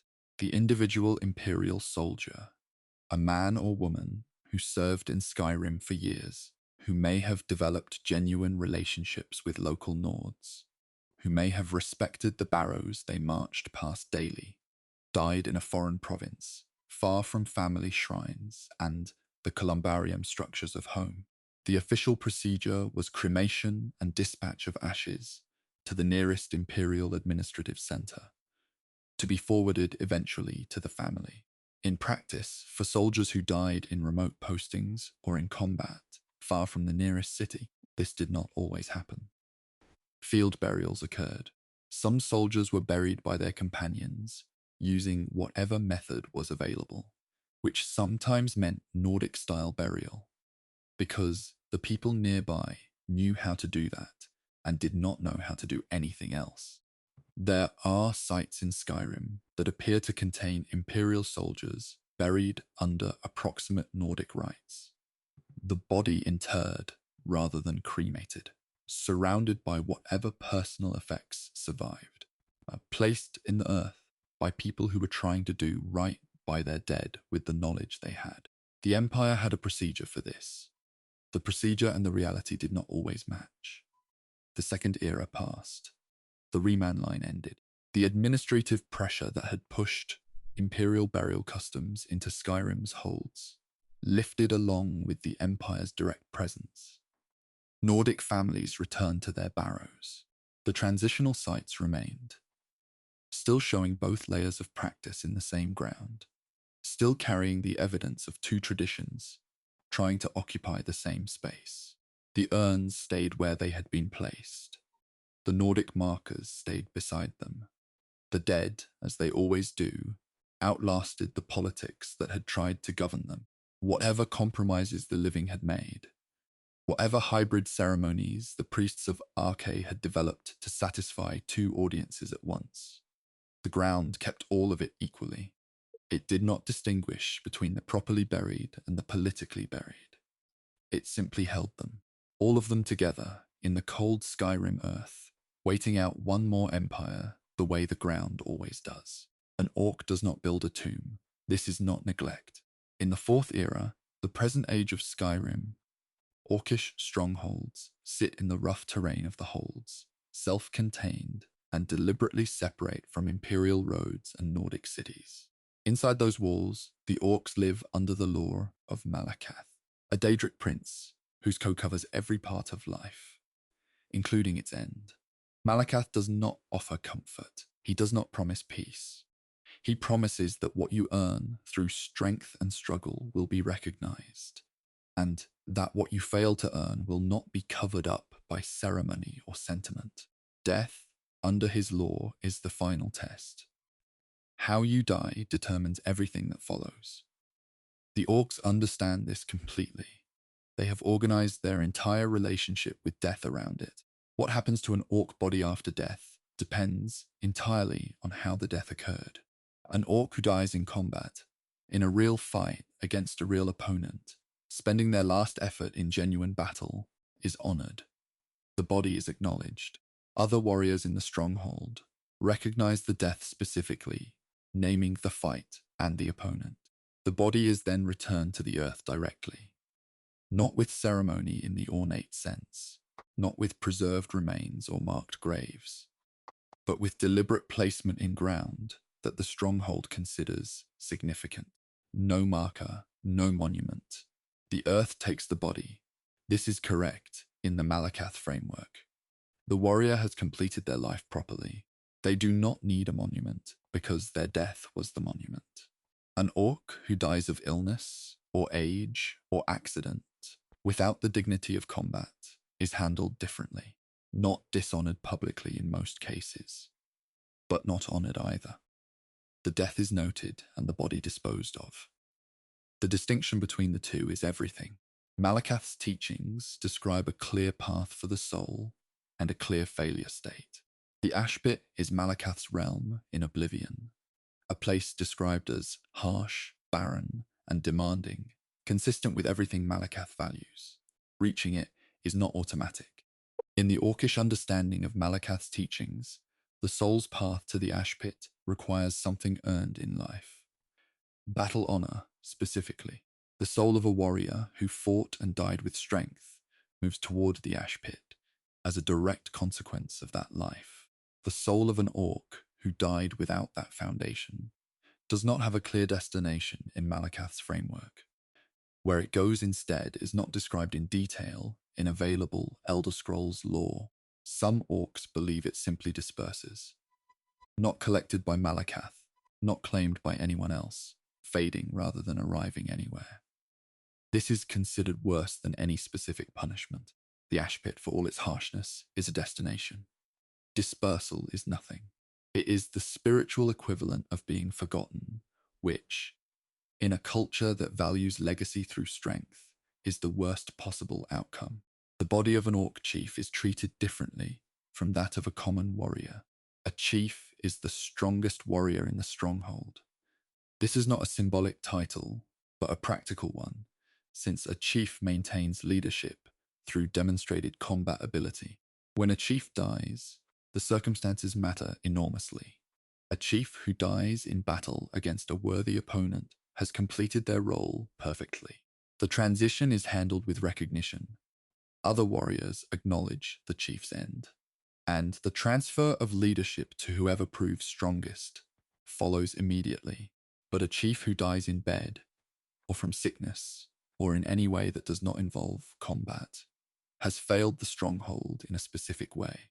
They held the position of highest strength, and they were unable to maintain it against the most basic opponent, death itself. The body is still returned to the earth, but the acknowledgement is different. The specific naming of the fight and the opponent, which honors a battle death, does not occur. There is nothing to name. The stronghold moves on. The wise woman handles the transition quietly. The failure is not spoken about directly, but everyone in the stronghold understands what it means. The wise woman's role in Orcish death ceremonies is not discussed with outsiders. Every Orcish stronghold has a wise woman. Typically the chief's mother, an older woman whose knowledge of Malakath's traditions and of the stronghold's history is irreplaceable. Her role in daily life is visible. She advises the chief, manages the stronghold's spiritual relationship with Malakath, and handles matters that fall outside pure combat. But her role in death is less visible. What the wise woman does between the moment of death and the return of the body to the earth, what words she speaks, what she checks for, what she determines about the nature of the death, and what it means for the soul, is considered internal knowledge. Outsiders who have asked about it directly have received no answer. Even other orcs from different strongholds describe the wise woman's death ceremonies as something each stronghold keeps to itself. The broad framework, Malakath's code, the battle honor requirement, the direct return to Earth, is shared across all strongholds. What happens in the specific private moments of each ceremony is not. Orc children who die before their naming day occupy a troubling spiritual position. In most Orcish strongholds, a child receives its name through a ceremony that marks its formal entry into the community. Its recognition as a person with a place in the stronghold's life and a potential future of battle honor. A child who dies before this ceremony has not yet been formally recognized. Some orcs believe this means, strictly within Malakath's framework, that the child has no standing in the spiritual accounting that follows death. No battle honor was possible for someone who was never formally alive in the community's terms. No path to the ash pit is available because the path requires a life that was acknowledged. The child existed biologically, but in the terms that Malakath's code uses to measure existence, the child was not yet counted. What this means for the soul, where it goes, what claim anyone has on it, whether it simply disperses like the soul of an honorless adult, is a question most orcs do not discuss openly. The wise woman handles these deaths privately. The stronghold does not speak of them. The question of where unblooded orcs go when they die is taken seriously within strongholds.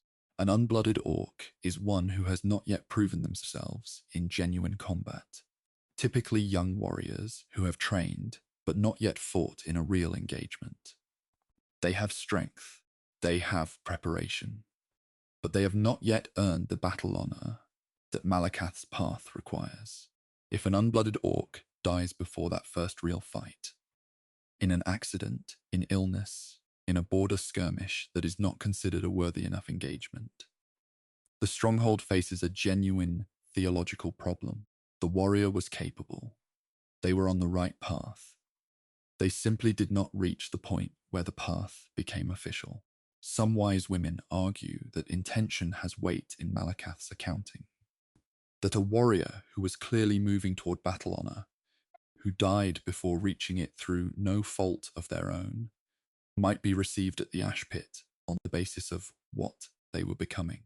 Other orcs hold strictly to the code as written. The accounting is based on what was done, not what might have been done. The strongholds disagree on this. They have disagreed for a long time. A formal orcish burial site has been found in the Reach, and it should not exist. Malakath's law does not permit marked graves. The return to Earth is direct, undifferentiated, unmarked. A burial site with deliberate markers, with organized placement, with stones arranged in a pattern that suggests ongoing visitation and maintenance. That is not Orcish practice under Malakath's code, but such a site appears to exist in the Reach, in terrain that has historically been Orcish stronghold territory. The markers are simple, no carvings, no inscriptions, but their placement is too deliberate to be accidental. The arrangement suggests multiple burials over time, all following the same approximate pattern. Someone returned to this place more than once. Someone left markers. This could mean several things.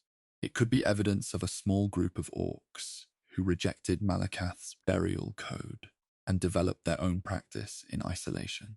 It could be a site where orcs who died dishonorably were placed separately, marked not in honor but in record, so the stronghold knew where the failures were.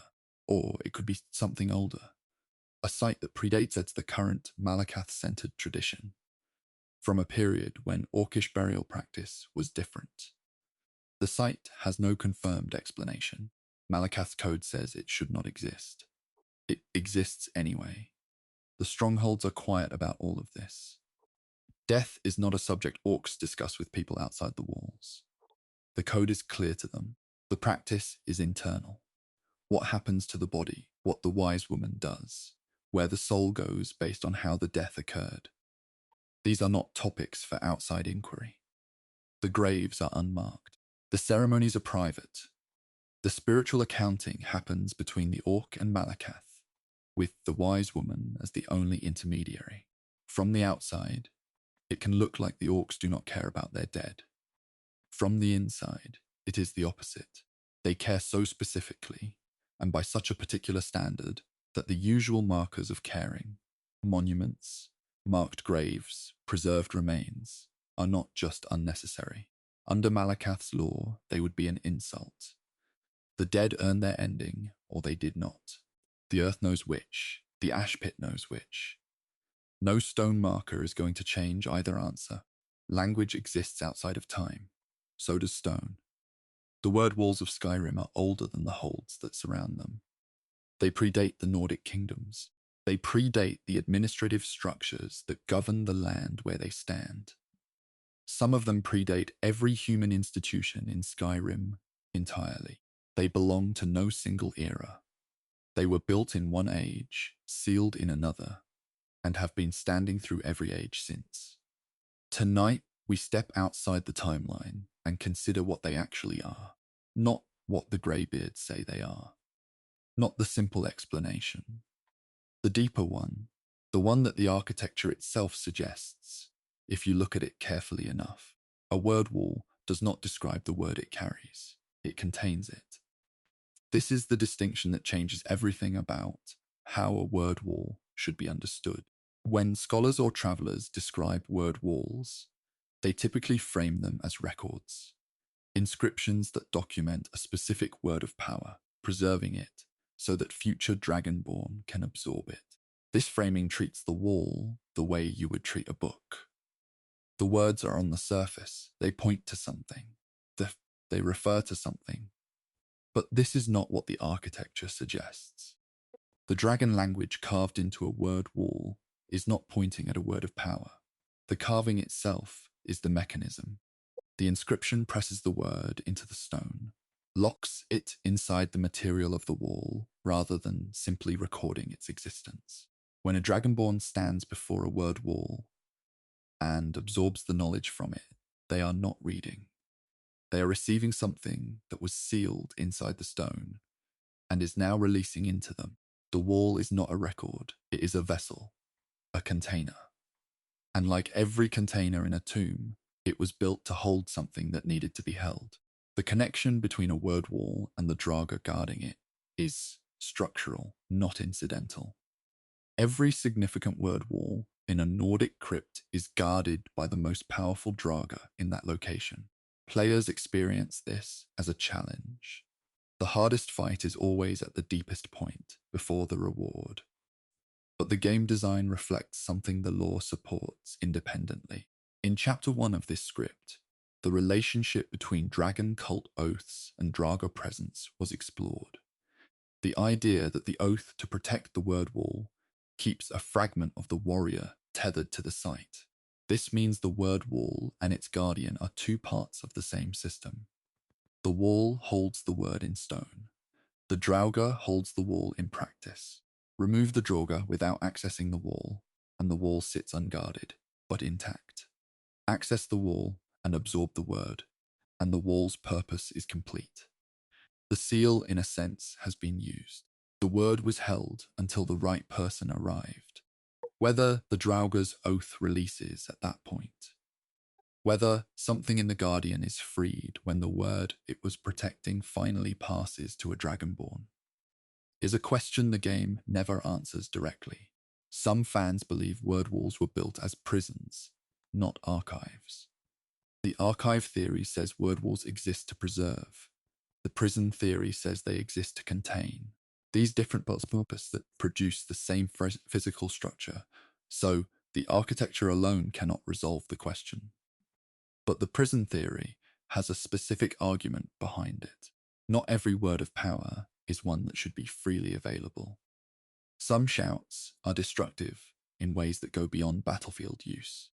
Some combinations of words produce effects that the dragon cult, at the height of its power, may have decided were too dangerous to leave in circulation. Sealing those words in stone, deep in a crypt, guarded by oath-bound warriors, inaccessible to anyone without the specific ability to absorb them, would be an effective containment strategy. A Dragonborn can absorb the word. A regular person cannot. The wall does not release to just anyone who stands before it. The system is selective by its nature. This selectivity fits the archive purpose, yes, but it fits the prison purpose equally well. The question is whether the dragon cult was preserving something valuable or containing something dangerous, or both, simultaneously, with no clear line between the two. The untranslated sections of word wall inscriptions are a persistent gap in Elder Scrolls scholarship. Dragon language is partially understood. Enough of it has been translated through in-game texts and the work of characters like Arngir and Parthenax to read the main body of most word wall inscriptions. But every word wall contains sections that have not been fully translated. Phrases at the margins, in the upper registers of the stone, carved in styles that differ slightly from the main inscription. These sections do not appear to be damaged or incomplete. They appear to be deliberate, inscribed in a form of dragon language that either predates the standard usage or represents a specialized register used only for specific ritual purposes. What they say is not known, whether they are additional instructions for the word being contained, warnings about what the word does, conditions for its release, or something else entirely. No confirmed translation exists. The main inscriptions tell the story of the word in broad terms. Whatever is written in the margins has not been read by anyone whose conclusions have survived. The relationship between a word wall and the dragon buried nearby is closer than proximity suggests. Many word walls sit directly above or immediately beside a burial mound containing a dragon. This is consistently framed as the reason for the site's significance. A dragon was buried here. The dragon cult built a tomb around it. The word wall was part of that tomb complex. But the directionality of the relationship may be more complex. In Elder Scrolls lore, the Thu'um is specifically the language of dragons. Words of power are not human inventions. They were given to humans by Parthenax at Kynareth's direction as a way of fighting Alduin's dragon forces. The words themselves are dragon in origin. A word wall containing a word of power is, in some sense, a human-built structure holding a piece of dragon language in stone. The dragon buried beneath it may have been the source of that specific word. The dragon whose death or whose knowledge or whose defeated power was pressed into the stone above as a way of keeping it present and accessible without allowing it to be used freely. The wall and the burial mound may not be two separate things that happen to be placed together. They may be two parts of the same act, the containment of one thing, above and below ground simultaneously. Word walls are always at the deepest point of the crypt, never at the entrance. This placement is universal across all word wall locations in Skyrim. The wall is never near the door, never in an outer chamber, never in a position that an intruder would reach first. It is always at the back, at the bottom, behind every other obstacle in the structure. This is not simply dramatic architecture. Placement at the deepest point of a structure is a consistent feature of things being protected rather than displayed. Objects placed at an entrance are meant to be seen. Objects placed at the furthest, most defended, most interior point are meant to be protected. Every Draugr in the crypt is between the entrance and the word wall. Every trap, every sealed door, every architectural obstacle sits between the outside world and the back chamber. The word wall is the thing the entire structure is designed to protect, not the burial itself. The burials are distributed throughout the crypt. The word wall is at the center of the protection system. Whatever is in that wall was considered worth more than the dead. Whether the greybeards know what word walls are actually doing, and have chosen not to explain it, is an open question. The greybeards are the masters of the Thuum. They have studied the way of the voice for most of their adult lives. Arngir, their spokesperson in Skyrim's fourth era, speaks carefully and omits more than he says. When asked about word walls, he describes them as places where the knowledge of the voice was preserved. He does not say contained. He does not say sealed. He does not say that the dragon language pressed into the stone is doing something active rather than something passive.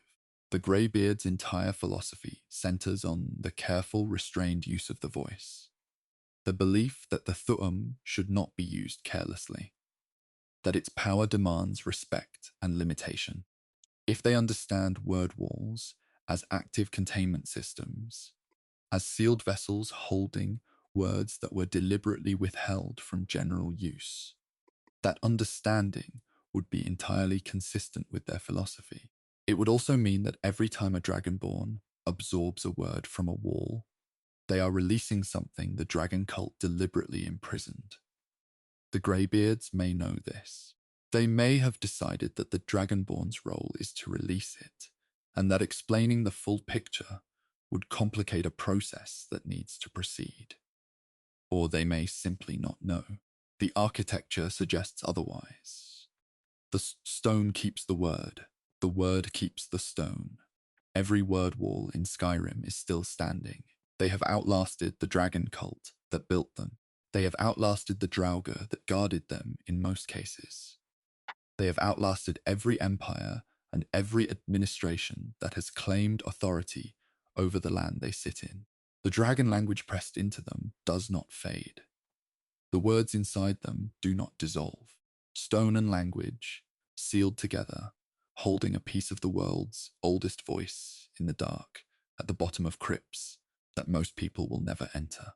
Whatever the dragon cult intended when they built them, archive, prison, both, or something that has no name in any living language, the walls are still doing it, quietly, in the dark, long after anyone who knew the original purpose stopped being alive to remember it.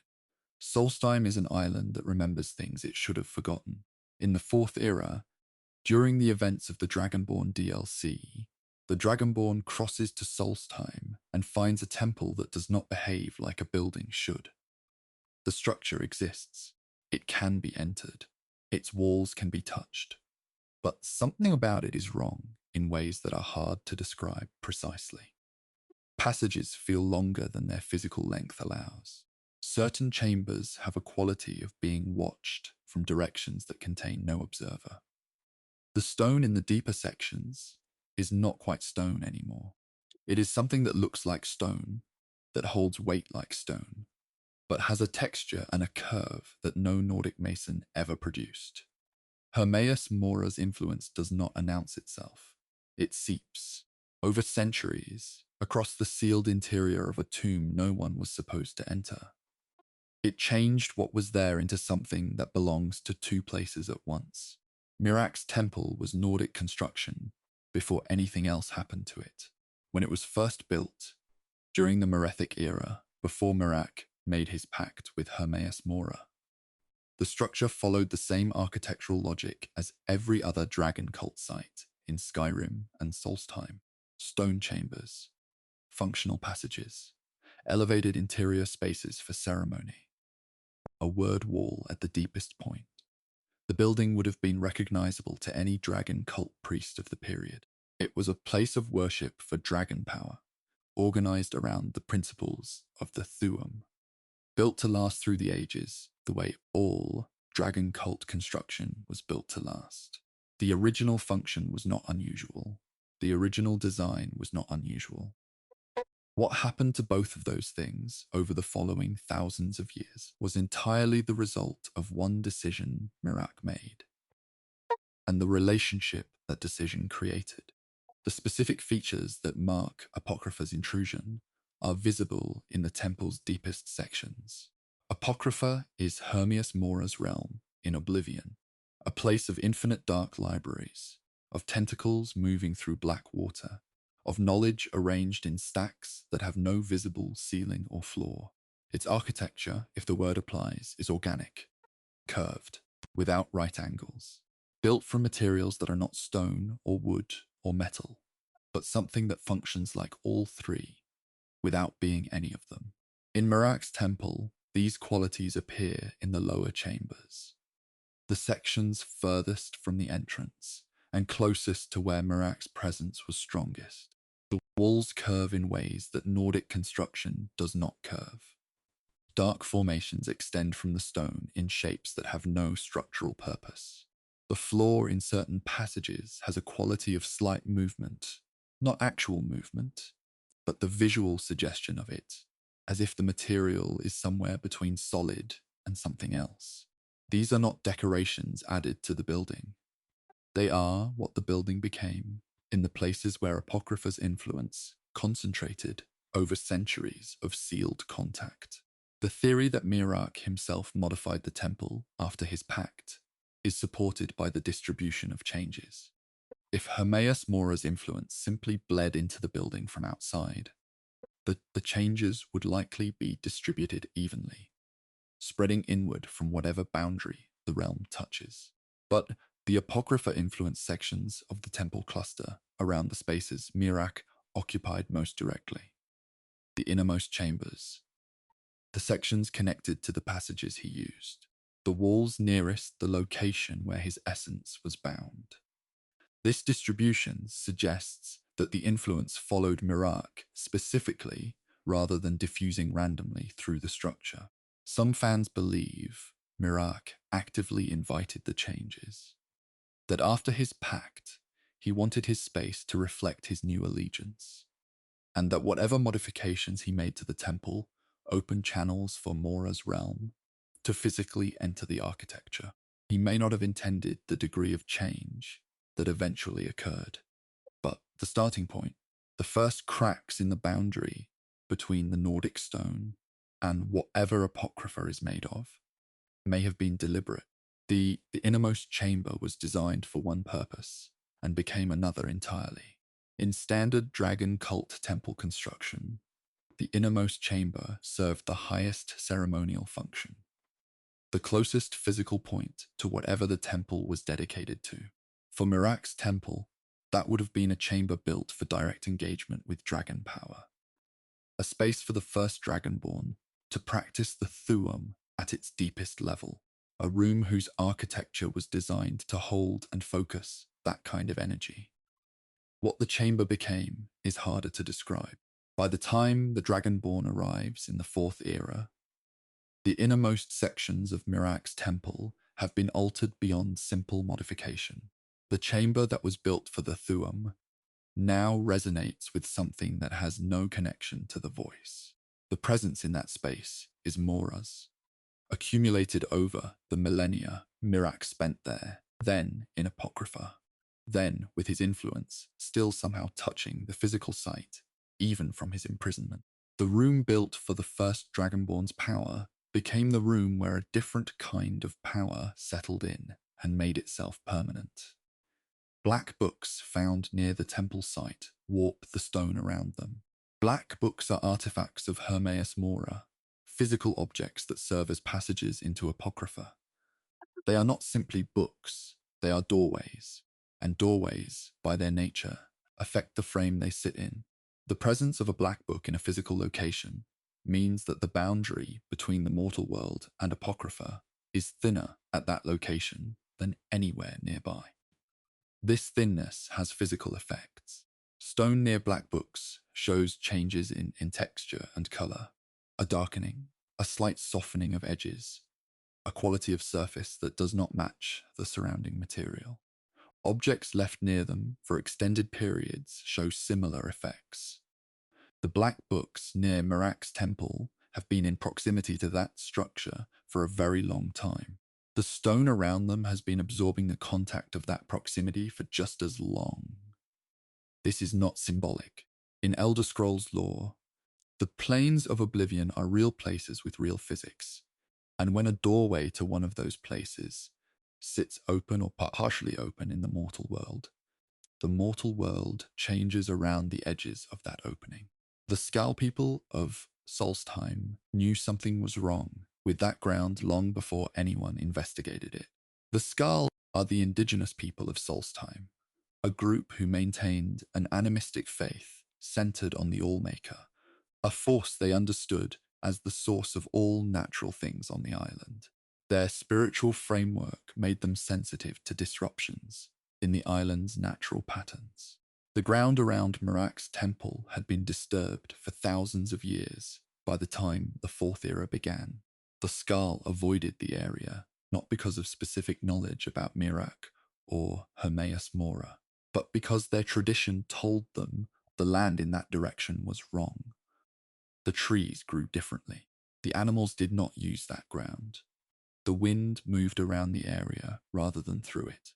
These are the kinds of observations that an animistic tradition accumulates over generations of careful attention to landscape. The Skal could not have named what was wrong, but they maintained a boundary around it that proved, in retrospect, to be entirely appropriate. The connection between the Allmaker stones and the temple's position is not coincidental. The Allmaker stones are sacred sites distributed across Solstheim, locations where the Skal believe the Allmaker's power is concentrated in the land. When Miraak's influence reawakens in the Fourth Era, these stones are corrupted, their energy redirected to serve his purposes, drawing the people of Solstheim to work on the temple in a trance state. The temple and the stones are connected through whatever network Miraak established during his original period of power on the island. This network did not disappear when he was drawn into Apocrypha. It lay dormant. The stones continued to hold their positions across the island. The temple continued its slow transformation, and the connection between them remained intact through every era that passed over Solstheim, waiting for the conditions that would activate it again. The Skal's sacred sites and Miraak's corrupted architecture were always part of the same system. The Skal simply experienced their half of it as holy. Whether Miraak's temple is still changing is a question no one has returned to answer. After the events of the Dragonborn questline, the temple remains. The Dragonborn leaves. The island continues. But the processes that altered the structure over millennia did not begin with Miraak's awakening. They began long before it, accumulating slowly in the sealed interior of a tomb no one was maintaining. The Dragonborn's visit resolved the immediate crisis. It did not close the architectural damage. The black books may still be present in the structure. The stone in the deeper chambers is still whatever it became. The boundary between Nordic construction and Apocrypha's influence is still thin in the places where it thinned over centuries of contact. Without Miraak actively directing the connection, the process may have slowed. But slow is not stopped. The island sits in the cold sea. The temple sits in the island. And in the deepest sections of that structure, where the walls are no longer quite stone, something may still be changing, quietly, without witnesses, the way everything in a sealed tomb changes when no one is watching. Every tomb in Skyrim eventually received a second visitor. In the Third Era, the long age of the Septim Empire, when Skyrim was held under Imperial authority, and the faith of the 8 divines was officially organized. A group called the Vigilants of Stendarr formalized what had been an older and looser tradition. They entered the crypts. They cleared the undead. They burned what needed burning and sealed what needed sealing. Most people who know of the Vigilants think of them as hunters. Aggressive, single-minded, moving through dangerous places and destroying what they found. Inside tombs, they were something more complicated. They had a system. They left records. They made decisions about what they encountered that were not simple and did not have simple answers. The burning rites the Vigilants used inside crypts were specific and accompanied by prayer. Not every Draugr received the same treatment. A Vigilant entering a Nordic crypt would assess the state of what they encountered before deciding how to proceed. Draugr that had not reanimated, bodies still in their coffins, still in their resting positions, were sometimes left alone, particularly if the crypt appeared stable. The burning rites were reserved for Draugr that were actively moving, for remains that showed signs of necromantic interference, and for chambers where the undead presence was dense enough to suggest instability in the burial conditions. The prayers that accompanied the burning rites called on Stendarr specifically, not Arche. This distinction is theologically meaningful. Arche governs proper burial and the soul's passage. Stendarr governs mercy and the protection of mortals from supernatural harm. The Vigilants were not performing burial rites when they burned Draugr. They were performing protective rites. They were not trying to release the soul. They were trying to end the threat. Vigilant markings found inside ancient tombs predate the Order's formal founding. The Vigilants of Stendarr, as an organized order, trace their origins to the early Third Era, but markings consistent with Vigilant notation systems have been found in tombs that were sealed long before the Third Era began. The notation style is similar.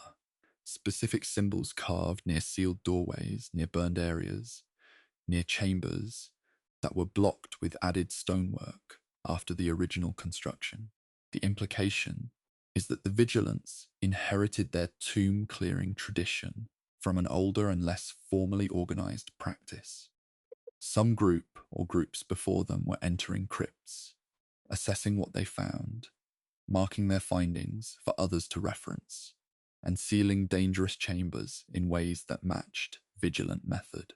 Who these earlier practitioners were, whether they were associated with Stendarr's worship before the Order formalized, or whether the Vigilants simply adopted existing notation from an unrelated tradition, has not been determined. The marks predate the Order. The Order uses the marks. The connection between them is not documented. The debate within the Vigilants about Draugr souls was never resolved. 2 positions existed within the Order throughout the Third Era. The first held that Draugr were abominations, bodies animated by dark power, containing no genuine soul, posing a threat to living people, and requiring destruction without theological complication. Under this view, burning a Draugr was not morally different from dismantling a dangerous mechanism. There was nothing inside it that deserved consideration. The second position held that the Draugr's behavior, the returning to rest, the purposeful guarding, the retained hierarchy, discussed in the first chapter of this script, suggested that something was present. That something, in this view, might be a soul. A damaged, trapped, oath-bound fragment of a soul, but a soul nonetheless. And if it was a soul, then Arche had a legitimate interest in it. Destroying the Draugr, without attempting to release the soul through proper means, might be causing harm to something that deserved protection. The Order never produced an official ruling on this question. Individual Vigilants approached the same tomb with different assumptions. Some burned everything. Others tried to be more selective. Neither approach produced visibly different results. Some Vigilants sealed chambers they marked as too dangerous to enter and never returned. The notation system the Vigilants used inside tombs included specific symbols for chambers that were considered beyond the Order's capacity to clear safely. These markers were not failures recorded with shame. They were practical communications, information left for the next Vigilant who might arrive, indicating that the chamber behind this door had been assessed and found to require more than the standard approach. What made a chamber receive this marking varied. Unusual density of undead activity, evidence of active necromantic interference rather than natural Draugr presence. Chambers where the atmospheric conditions, cold, sound, the feeling of being observed, exceeded what Vigilants considered normal even for a tomb. Some of these marked chambers were sealed with added stonework by the Vigilants who assessed them. The sealing was done carefully, with the same prayers used for the burning rites, and then the Vigilants left. Some of these chambers have not been opened since. The markings outside them are still there. Whatever the Vigilant found inside, whatever made them decide that sealing was the right response rather than clearing, is still there too. Vigilant presence in certain tombs may have worsened the Draugr activity they were trying to stop. This theory follows directly from what the earlier chapters of this script explored about word walls and the Thuum seals that keep Draugr in their resting state. The dragon cult built its crypts with specific architectural features, the word walls, the enchantments, the particular arrangement of chambers that functioned as a system. The Draugr's tethering depended in part on that system remaining intact. A Vigilant entering a crypt and burning through chambers, breaking open sealed doorways, destroying Draugr before they reanimated, and adding their own stonework to passages they wanted blocked.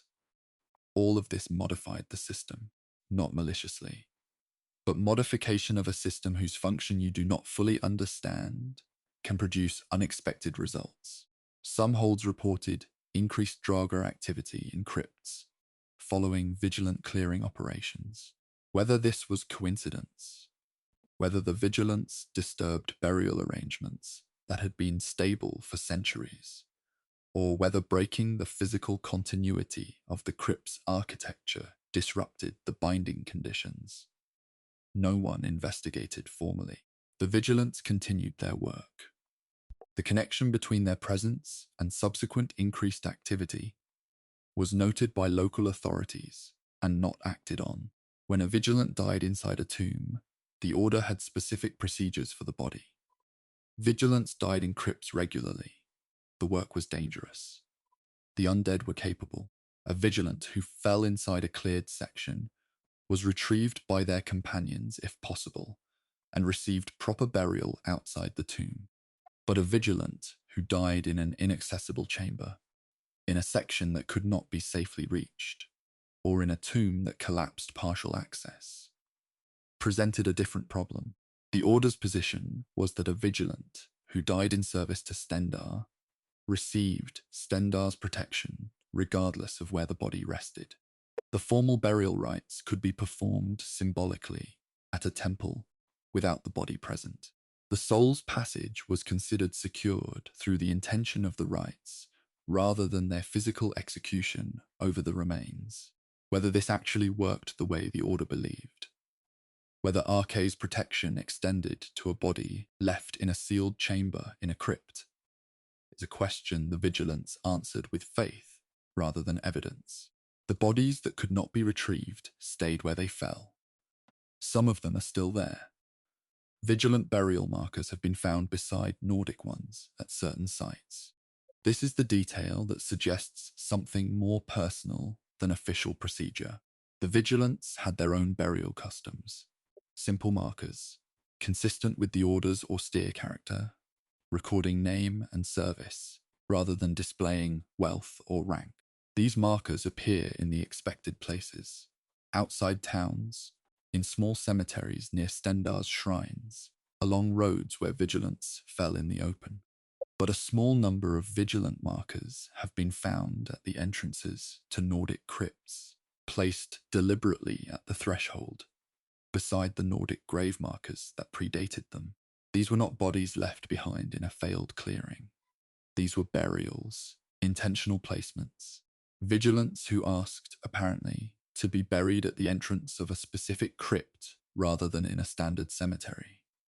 The reasons are not recorded, but the choice suggests that some vigilants developed a relationship with the tombs they worked in, that years of entering the same crypts, mapping the same passages, learning the specific character of the specific undead in a specific place, produced something that resembled attachment. They spent their lives in those places. Some of them chose to stay. The third era ended. The vigilance continued into the fourth. Their work did not stop when the era changed. The crypts remained. The Draugr remained. The sealed chambers with their warning markers remained sealed. The bodies of vigilants, who could not be retrieved, remained where they had fallen, and somewhere in the vigilance archive. If such a thing survived, the notation records of every tomb they entered, every chamber they assessed, every marking they left for the next arrival, were still being added to. The order was nearly destroyed in the fourth era by the Volkihar vampire clan. But the tombs they had worked in for centuries were unchanged by that event. The markers are still on the walls. The sealed chambers are still sealed. Whatever the vigilance found dangerous enough to close off and walk away from is still behind those doors, in the dark, exactly where they left it. No scholar has ever explained a wisp mother to anyone's satisfaction. The creature appears near ruins, near burial sites, near open ground where the graves are unmarked and the names are gone. It is always alone. It is always female in appearance, tall, pale, surrounded by smaller lights that move the way lost children move, tentative and close. When the wisp mother is destroyed, the smaller lights go out, not scattered, not freed, simply gone, as if the only thing keeping them present was her. In the fourth era, this creature exists in Skyrim's wilderness, without a confirmed origin, without a confirmed theological position, and without a single authoritative text explaining what it is. What follows are the serious theories, not folklore, not dismissals, but the actual attempts scholars and players have made to understand what a wisp mother might be. The oldest theory holds that a wisp mother is a woman who died grieving and could not leave. This theory has existed in various forms across multiple Elder Scrolls texts and in the observations of characters within the game. The core of it is straightforward. Grief, under certain conditions, can anchor a soul. The specific conditions vary by telling. A mother who lost children, a woman who died at a site of great personal significance, a person whose death was violent and sudden and left something unresolved in a way the soul could not process. The anchor prevents the natural departure that Arkay's process facilitates. The soul does not pass on. It remains at the location of death, or the location of grief, and over time, possibly a very long time, it transforms. The human form becomes luminous. The warmth leaves. The memories may remain in some form, but they are not accessible in any way that produces recognition or communication. The smaller wisps that accompany every wisp mother are, in this theory, fragments of the people she grieved, present because she is present, held near her the way a mother holds children close, unable to release them because releasing them would require completing a departure she has never been able to make. A competing theory suggests wisp mothers were never human at all. This position argues that the female appearance is misleading, that what looks like a transformed woman is actually something that was never alive in the mortal sense. The theory frames wisp mothers as accumulations. Burial sites generate a kind of residual presence, the collected weight of many deaths in one location, the grief of many living people who visited and mourned and eventually stopped coming. Over a long enough period, in a place where enough death and enough grief concentrated, This residual weight might achieve a form of coherence, not consciousness in the full sense, not memory or identity, but presence, shape, behavior that resembles the behavior of a grieving person because it is made entirely from the material of grief, the way a river resembles motion because it is made entirely of moving water. Under this theory, the Wisp Mother is not a person who became something else. It is something that has always been what it is, wearing the shape of what made it. Wisp Mother appearances cluster near locations with multiple unmarked graves. The correlation between Wisp Mother sightings and the presence of unmarked burials is consistent enough to be treated as a pattern rather than coincidence. Locations in Skyrim where Wisp Mothers appear regularly tend to have one feature in common beyond the ruins. Bodies in the ground without markers, without ceremony, without names recorded anywhere. Travelers who died far from home. People buried quickly during conflict or plague. Children who died before their naming day. The dead who fell through the gaps of every burial system that Tamriel's various cultures maintained. The theory that connects these two facts suggests that unmarked burial specifically creates the conditions for Wisp Mother formation.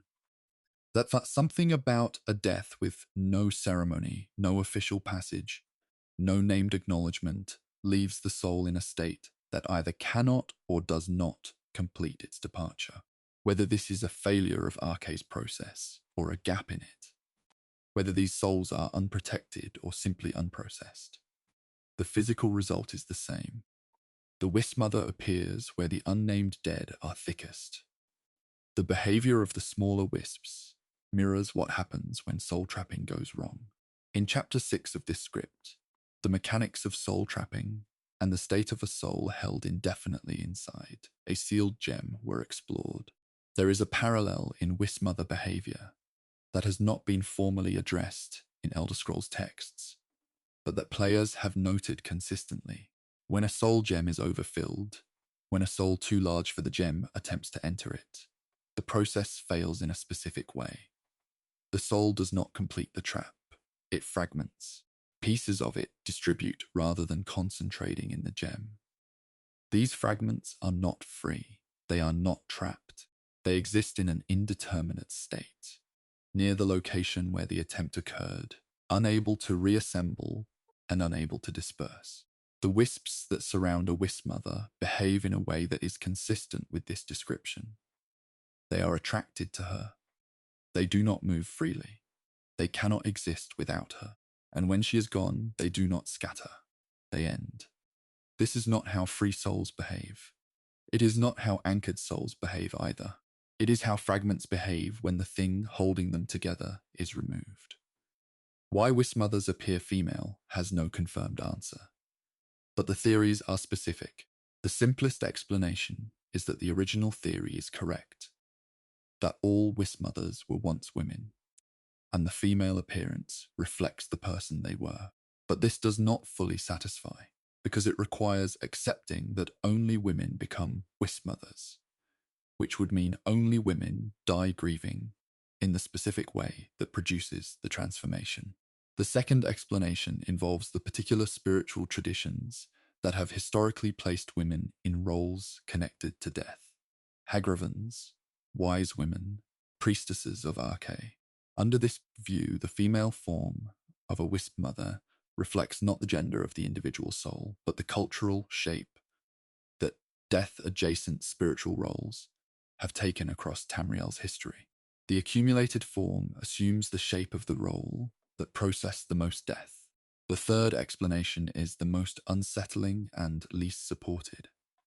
That Wisp Mothers are not female in any biological sense, but that the specific quality of light and form they produce, the luminous pale shape, the height, the way they move, registers as female to mortal perception because of something in the quality of grief itself.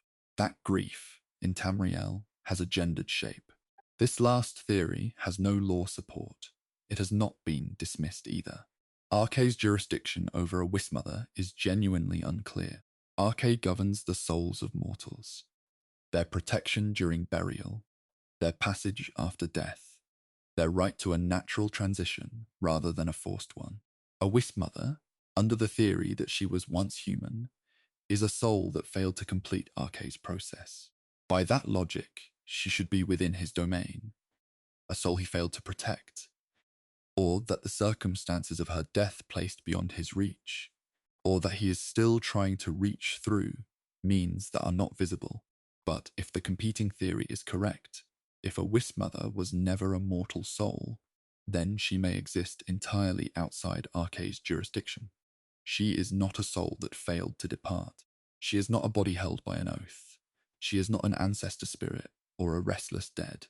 She is something that assembled itself from the residue of grief and death, without being either of those things directly.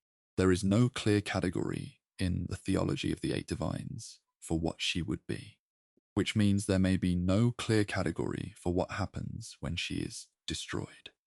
The wisps go out, the light fades, and whatever she was disperses into the same ground where the unnamed dead have been waiting for as long as she has. There is a theory that a wisp mother can be recognized by someone who knew the woman she once was. No confirmed in-game event supports this. No text describes it happening, but the theory persists because it fits the internal logic of everything else that surrounds wisp mother lore. If a wisp mother retains something of the person she was, however distorted, however buried under the centuries of transformation, then the right person standing in the right place might produce a response in her that no one else would produce. Not recognition in a communicative sense, not a conversation, but something in her behavior, a hesitation, a particular movement of the smaller lights, a quality of stillness that differs from how she responds to strangers, that suggests the layer underneath is still present, still, in some sense, aware. The theory cannot be tested because the people who would need to test it, the ones who knew her when she was alive, are themselves long gone. She has outlasted everyone who remembered her. She is alone with whatever remains. And in the cold of the Skyrim wilderness, near the ground where the unmarked dead sleep without names, she keeps her vigil, patient, luminous, waiting, perhaps, for something that will not come. Death finds everyone in Skyrim. The ground does not always accept them equally. In the Fourth Era, Khajiit caravans move along the roads outside Skyrim cities, stopped at the gates, sleeping in tents while Nords sleep in beds. Argonians work the docks of Windhelm in a quarter separated from the rest of the city by official policy and unofficial contempt. Both groups live in Skyrim. Both groups die in Skyrim. And when they die, the systems that exist to handle the dead, the halls of the dead, the priests of Arce, the Nordic burial customs that govern most of the province, are largely not available to them. What happens instead is a quiet, mostly unrecorded subject. The dead of these communities were handled in the margins. Their burial practices, their theology, their understanding of what death meant and what the soul needed, all of it existed outside the official framework. Tonight we follow that thread. Khajiit death theology places the soul above the body in every consideration. For the Khajiit, the feline people of Elsewhere, what happens to the body after death is a secondary concern. The primary concern is the state of the soul at the moment of death and where that soul goes. Khajiit theology holds that the moons, Massa and Secunda, are the body of Lorcan, the missing god whose sacrifice or defeat created the mortal world. When a Khajiit dies, their soul returns to the moons, not to an abstract afterlife, to a specific visible place in the sky. This belief shapes everything about how the Khajiit approach death.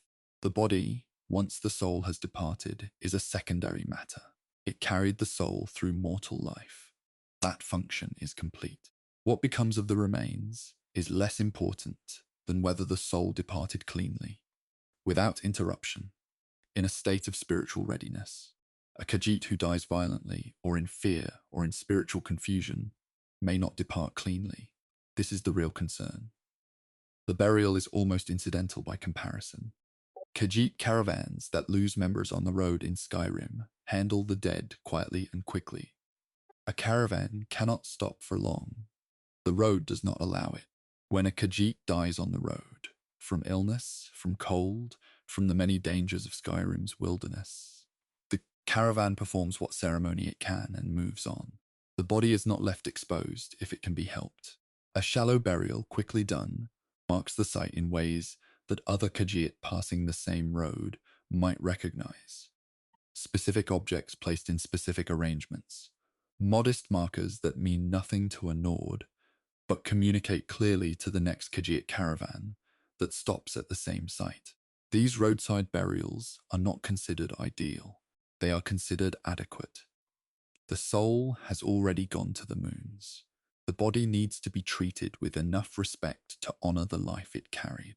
A proper ceremony would include specific prayers, specific arrangements, participation of the whole community. The road version is abbreviated.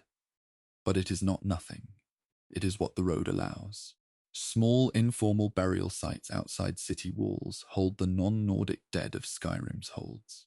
Outside several of Skyrim's major cities, not inside the official burial grounds, not in the halls of the dead, but in the rough ground just beyond the walls. There are small clusters of graves that do not match Nordic burial practice. The markers, where they exist, are non-standard. The arrangements reflect practices from other provinces. Some sites show evidence of multiple cultural backgrounds present in the same location. A Khajiit marker beside an Argonian one, beside a grave with no marker at all, beside one that shows Imperial customs. These were not official cemeteries. No priest administered them. No city authority maintained them. They grew organically, over time, as the people who had no access to the official systems found a place just outside the boundary and used it. The ground outside the wall was not consecrated. It was not protected by Arché's rights, but it was ground, and it was available, and the dead needed somewhere to go. The skooma trade left some Khajiit dead in Skyrim with no burial at all. This is the part of the story that does not have a clean resolution. Not every Khajiit in Skyrim was a caravan merchant. Some were there through circumstances that left them isolated, poor, and without community.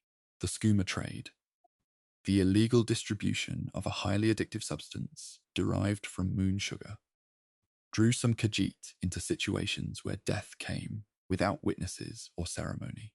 A person who dies alone in a city that will not accept them, without community to perform even a roadside ceremony, receives nothing. The body is handled by whoever finds it. Sometimes the city guard, sometimes a grave digger, instructed to place it in the ground somewhere unobtrusive. The soul in Khajiit theology has already departed, but the departure, under those circumstances, was not clean, not prepared, not witnessed by anyone who knew how to help the process along. Whether this matters in any functional spiritual sense, whether a soul can still reach the moons from a death that occurred alone in a Windhelm alley, is a question the theology does not answer directly. Argonians believe the soul returns to the Hist, and distance may matter enormously. The Hist are the ancient trees of Black Marsh, the spiritual center of Argonian existence, the source of Argonian souls at birth and their destination at death. When an Argonian dies, their soul returns to the Hist.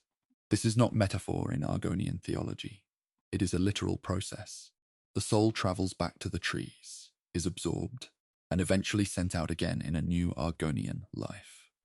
The system is cyclical and specific, but it depends, in the Argonian understanding, on the soul being able to make that return. An Argonian who dies in Black Marsh, close to the trees, in familiar spiritual territory, makes a short journey. An Argonian who dies in Skyrim is making the longest possible return. Across the entire length of Tamriel, from the frozen north to the deep south. Whether the soul can complete this journey is something Argonians in Skyrim think about with a particular kind of quiet worry. The question of whether a soul that departs from Winterhold can reach a history in Black Marsh, whether distance is even a relevant factor in the movement of souls, or whether it makes no difference at all, has no confirmed answer. The Argonians who work the Windhelm docks live with this uncertainty every day. A Nord gravedigger asked to bury a Khajiit faces a specific and undocumented problem. The gravedigger's role in Skyrim is to prepare bodies for burial and to maintain the grounds associated with the Hall of the Dead. Their training is in Nordic burial practice, administered under Arkay's rites. When a Khajiit body arrives, and occasionally one does, through circumstances that override the usual exclusions, the gravedigger has no official procedure to follow. The rites they know are not designed for this. The prayers invoke Nordic traditions and Nordic understandings of the soul that have no direct relevance to Khajiit theology. The gravedigger has three options. They can apply the Nordic rites anyway, treating the body as they would any body, operating on the assumption that Arkay's protection is universal, regardless of cultural specificity. They can attempt a minimal, respectful burial without the full rites, acknowledging that the rites are not appropriate, but providing the basic physical care. Or they can refuse, which has happened, and which leaves the question of the body unresolved in a different way. Most gravediggers, when this situation arises, apply the Nordic rites. Whether this helps, hinders, or simply fails to engage with what the Khajiit soul actually needs is unknown. One Argonian is documented to have been buried inside a Nordic barrow, and the circumstances remain disputed. The specific details vary depending on which account is consulted. The consistent elements are these: an Argonian who had lived in Skyrim for many years, who had integrated into a specific community to an unusual degree, who had been accepted by that community in ways that most Argonians in Skyrim were not, died, and was subsequently buried inside the community's ancestral barrow rather than in the ground outside the walls. Who made this decision? Whether the Argonian requested it, whether the community offered it, whether a priest of Arkay sanctioned it, or was simply not consulted, is what the accounts disagree on. What is consistent is the outcome. The burial happened. The barrow accepted it in the physical sense. Whether Arkay's rites were performed, whether they were relevant, whether the Hist received the soul from inside a Nordic burial structure sealed with Nordic magic. None of this was recorded. The Argonian is in the barrow. The barrow is sealed. Whatever the soul did after the body was placed in the stone, it did it alone, in the dark, without any tradition that fully understood what it was. The ground outside the walls holds more history than the ground inside. The halls of the dead in Skyrim cities are clean, maintained, administered. The graves inside them are marked and remembered. The priests know the names. But outside the walls, in the rough informal ground where the foreign dead were placed without ceremony or record, the history is deeper and stranger and more honest about what the province actually contained. Khajiit and Argonians and others lived in Skyrim. They died there. They were handled by whatever combination of community care and improvised practice their circumstances allowed. Some received full traditional rites, performed quickly on the road.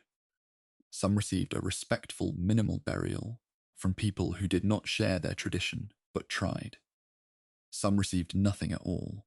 The ground outside the walls holds all three kinds equally, without distinction, without record. The names are gone. The markers where they exist are weathering away.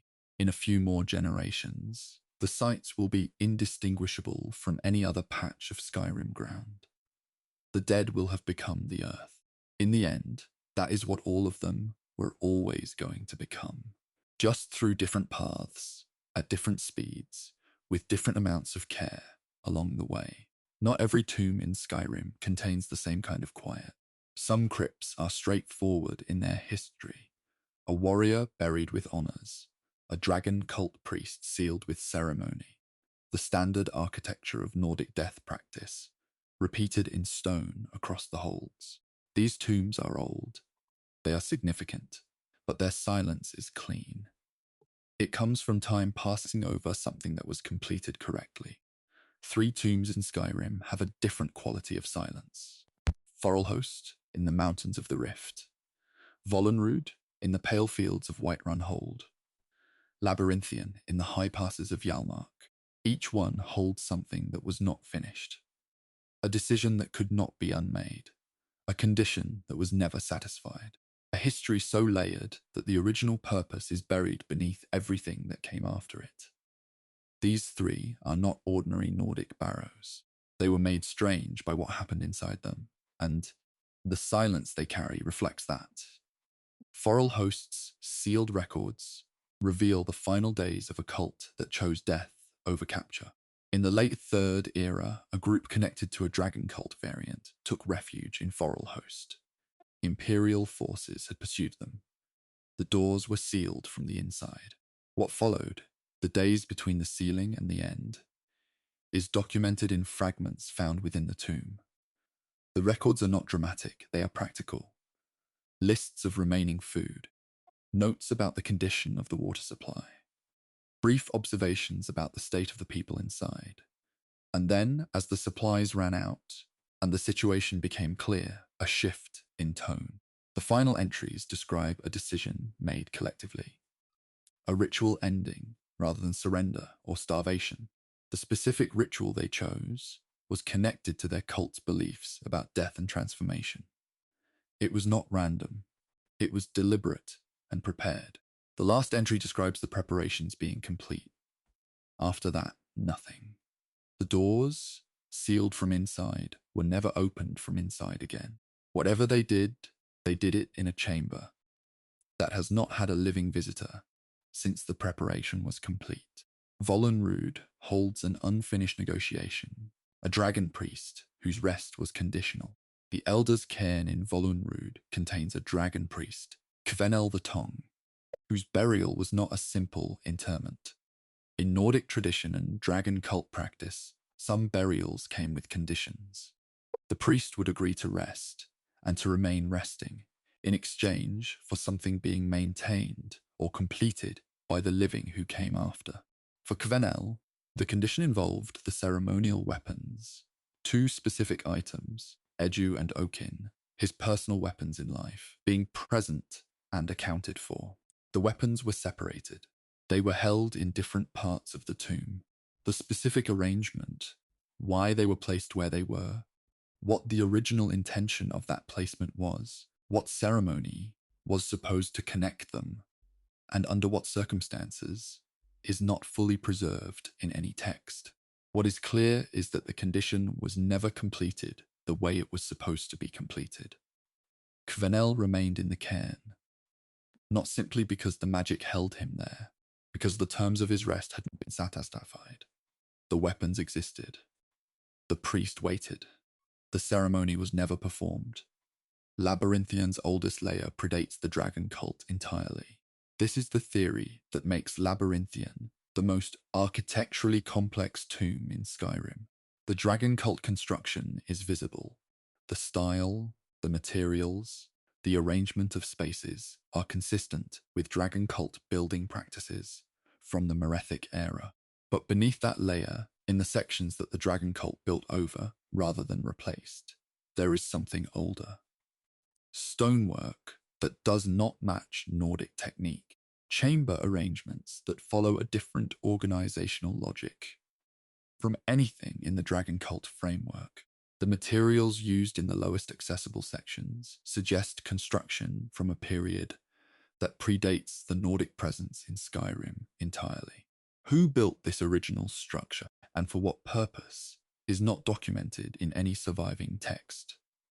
The dragon cult found something already there and built around it. The Nordic kingdoms that came later found the dragon cult construction and added their own use to the site. By the time the College of Winterhold began sending students to Labyrinthian, the structure had been in continuous use. for purposes that kept changing. For longer than most civilizations in Tamriel had existed, the College of Winterhold's connection to Labyrinthian runs deeper than most students know. Long after the dragon cult fell and the Nordic kingdoms replaced it, Labyrinthian was used by practitioners of organized magic. The outer ruins, the large exterior spaces accessible before the inner tomb seals are reached, show evidence of magical use from the second and third eras. Fire damage consistent with magical practice. Inscriptions in a style associated with early mage organizations, rather than dragon cult notation. The remains of camp structures suggesting extended occupation by people who were there to study rather than to guard. The College of Winterhold has a specific relationship with Labyrinthian that involves a ceremonial staff and access to the innermost sections of the tomb. The exact nature of this relationship, when it was established, what agreement or discovery created it, why the college considered Labyrinthian significant enough to maintain a connection to across multiple generations of leadership, is not explained fully in any source available to students. The outer ruins were a classroom for magic, long after the dragon cult that built the inner tomb was gone. The two uses of the same site existed in different centuries, but share the same walls. The theory that Labyrinthian's deepest chamber is a container rather than a crypt is compelling. Standard Nordic barrow architecture places the most important burial at the deepest point. The highest ranked priest, the most significant warrior, the central figure around whom the tomb was organized. At Labyrinthian's deepest accessible point, the architecture does not match this pattern. The chamber is large. Its construction is unusually robust, with wall thickness that exceeds structural necessity. The seals on it, multiple layers from multiple periods, suggesting the seals were reinforced over time rather than placed once at the original burial, indicate that whoever added those seals was not trying to protect what was inside from intrusion. They were trying to prevent what was inside from leaving. A crypt protects the dead from the world. What Labyrinthian's inner chamber suggests is a structure protecting the world from whatever is inside it. What was placed there, and by whom, and whether the original pre-dragon cult builders or the dragon cult itself was responsible for the placement. These are questions the architecture raises, and the surviving records do not answer. The mass suicide in Foralhost left a specific physical record that the tomb preserved perfectly. Cold and sealed stone preserves things with unusual fidelity. The chamber where the cult performed their final ritual contains evidence that time has not fully erased, not of the ritual itself, but of the preparation. Objects arranged in specific ways, personal items left in specific positions. The physical organization of the space reflects the care that people put into arranging things when they know the arrangement will be permanent. These were not people in a panic. They prepared, they organized, they created a space that would hold the record of what they chose, in exactly the state they chose to leave it. The final written record, the last entry in the fragments found in the tomb, describes the preparations as complete and the people as ready. The tone is calm, whatever they believed about what came next. They believed it with enough conviction to make the preparation careful and the ending deliberate. The chamber has been sealed since. The arrangement they created is still there. The record they left is the most complete documentation of that cult's final hours that exists anywhere. All three tombs share one quality that separates them from ordinary Nordic barrows. Ordinary tombs in Skyrim were built to hold something complete. A life that had ended. A warrior who had finished. A priest whose role was done. The structure was built around a conclusion. Foralhost, Volunruud, and Labyrinthian were all built around something incomplete, something unresolved, unfinished, or deliberately withheld from conclusion. The cult at Foralhost ended their lives, but left the record of their choice sealed in the stone. never recovered, never interpreted by anyone with the context to understand it fully. Kvenel in Volunruud waited for a ceremony that was prepared for, but never completed. Labyrinthian contains something at its deepest point that multiple generations of builders decided needed to stay contained rather than released. All three tombs are still, in a specific sense, active. They are not holding the finished past. They are holding something that has not yet reached its end. The silence inside each of them is not the silence of completion. It is the silence of waiting. The last chapter begins here, in the quiet. You have travelled through 15 chapters of this script, through the Draugr's dim awareness and Namira's patient claim, through the underground cities, the Falmer built facing a sky they could not see, through the contested graves of the Reach and the warriors who refused to finish dying, through soul gems sealed in urns and empires that tried to govern the dead, through word walls that contain rather than record, and temples that dreamed themselves into another world. All of it is real, in the sense that the world of Tamriel makes things real, built from lore and stone and the accumulated weight of a world that has been imagined in extraordinary detail. And underneath all of it, one quiet truth has been present in every chapter. Every tomb was built by someone who did not want to be forgotten. Nordic tombs were built to last longer than anything the builders had ever known. The stone they used was chosen for permanence. The architecture was designed to resist collapse across centuries. The enchantments placed on the chambers were not short-term protections. They were intended to function indefinitely, or as close to it as the builders could manage. A person who builds this way is making a specific argument about time. They are saying, whatever happens to the kingdoms above, whatever empires rise and fall, whatever happens to the language and the names and the records, this structure will remain. The people inside it will remain inside it. The physical fact of their burial will persist when everything else has dissolved. This is not a realistic expectation in most cases. Kingdoms do fall, languages do change, records are lost. But the tombs have in fact outlasted most of what their builders were afraid of losing. The barrows are still there. The Draugr are still inside them. The stone is still standing. The builders were not wrong about the durability of what they made. The Draugr's presence is the builder's wish, arriving in an unexpected form.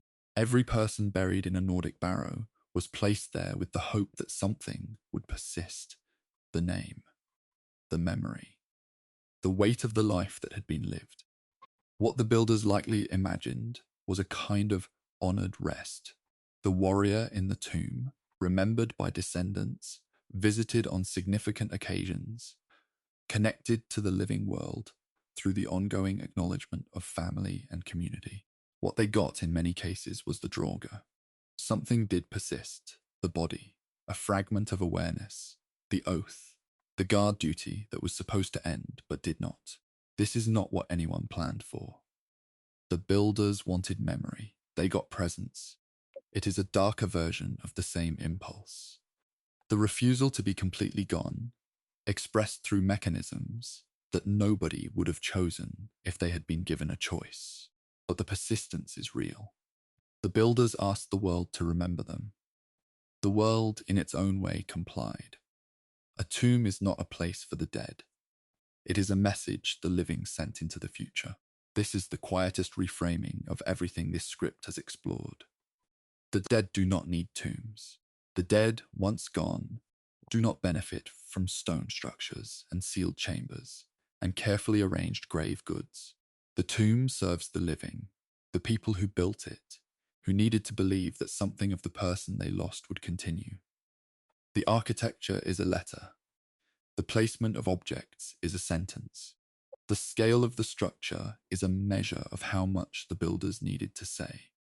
Every barrow in Skyrim is a message from people who are now themselves dead, addressed to a future they could not imagine, about someone they loved or feared or owed or honored. Most of those messages were never read by anyone who understood the full context. The words of the letter are in a language that has changed. The recipient the builders had in mind never arrived, but the letter is still there, still in the stone, still waiting. What Arche actually promises when he seals a soul is protection, not permanence. This is a distinction that matters more the longer you sit with it. Arche's rights protect the soul through the transition from life to whatever follows. They shield it from trapping, from interference, from the various forces in Tamriel that would use a soul rather than allow it to pass on. This is a real and meaningful service. But it is not a promise of eternal preservation. It is not a guarantee that the person will persist in any recognizable form. It is safe passage through a dangerous threshold. After that threshold, the soul goes where it goes. Arche does not manage the destination. He manages the crossing. The people who placed filled soul gems in burial urns, who built Draugr-inducing barrows, who performed briarheart rituals and hagraven ceremonies and reach folk cairn rites. All of them were, in different ways, trying to extend the protection past the point where Arche's jurisdiction ended. They wanted more than safe passage. They wanted the person to stay. None of the methods fully succeeded. None of them gave up trying. Every filled soul gem in a crypt is a conversation the living tried to continue past the edge of death. This is what all of it amounts to, in the end. The soul gem placed in the burial urn. The Draugr oath sworn to a dragon that would outlast the death of the warrior who swore it. The briarheart's hawthorn beating in the chest that should be empty. The word wall pressed full of language that will not dissolve. The wisp mother standing in the field above the unmarked graves. All of them are attempts at the same thing. A refusal to let the conversation end. A rejection of the silence that follows death. The living built Skyrims, tombs the way people write letters they are not sure will be received. With care, with detail, with the hope that something of the sender will come through on the other side. The tombs are the letters. The dead inside them are the senders. The world that kept turning after they were placed in the stone is the recipient. Most of the letters are still undelivered. Skyrim's tombs are still being entered, still being disturbed, still being found. This means they are still doing their job. A tomb that has never been opened has kept its secret perfectly. A tomb that has been entered, that has had someone walk through its passages and stand before its word wall and look at its grave goods and read whatever marks were left on its walls, has communicated something. Maybe not what the builders intended, maybe not to the audience they imagined, but something passed from the dead to the living in that moment. The letter was opened, the message arrived, even if it arrived in fragments, even if the language was partially lost, even if the full context was gone. The builders built these structures to last until someone came. In most cases, someone eventually came. The tombs fulfilled their purpose. The dead were not completely forgotten. They were found. You are resting now in a world that buried everything it loved and kept going. Every civilization in this script's 15 chapters is gone in some form. The dragon cult, the Reachfolk cairn builders, the Riemann dynasty with its urns and ancestor shrines, the Falmer who built their curved walls facing northward toward a sky they would never see again, the Orcish strongholds whose wise women kept their ceremonies private, the Khajiit caravans who buried their dead on the road and moved on.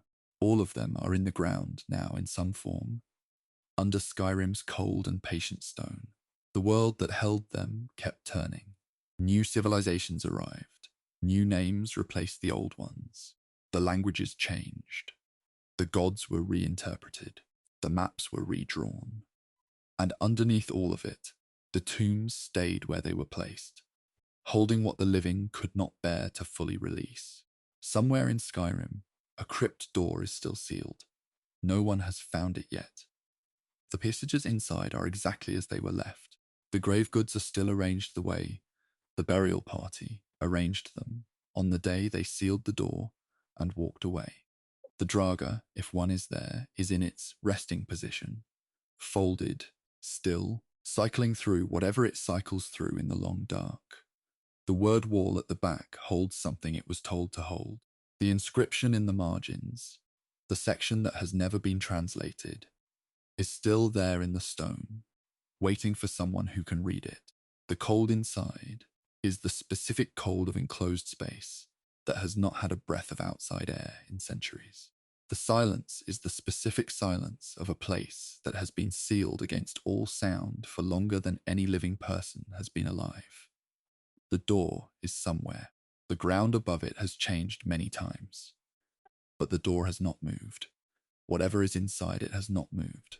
It is waiting, the way all of Skyrim's dead are waiting, patient, sealed, held in the long quiet of stone, for the moment when someone finally finds the right passage, puts their hand on the old door, and opens it. That moment has not come yet, but it will.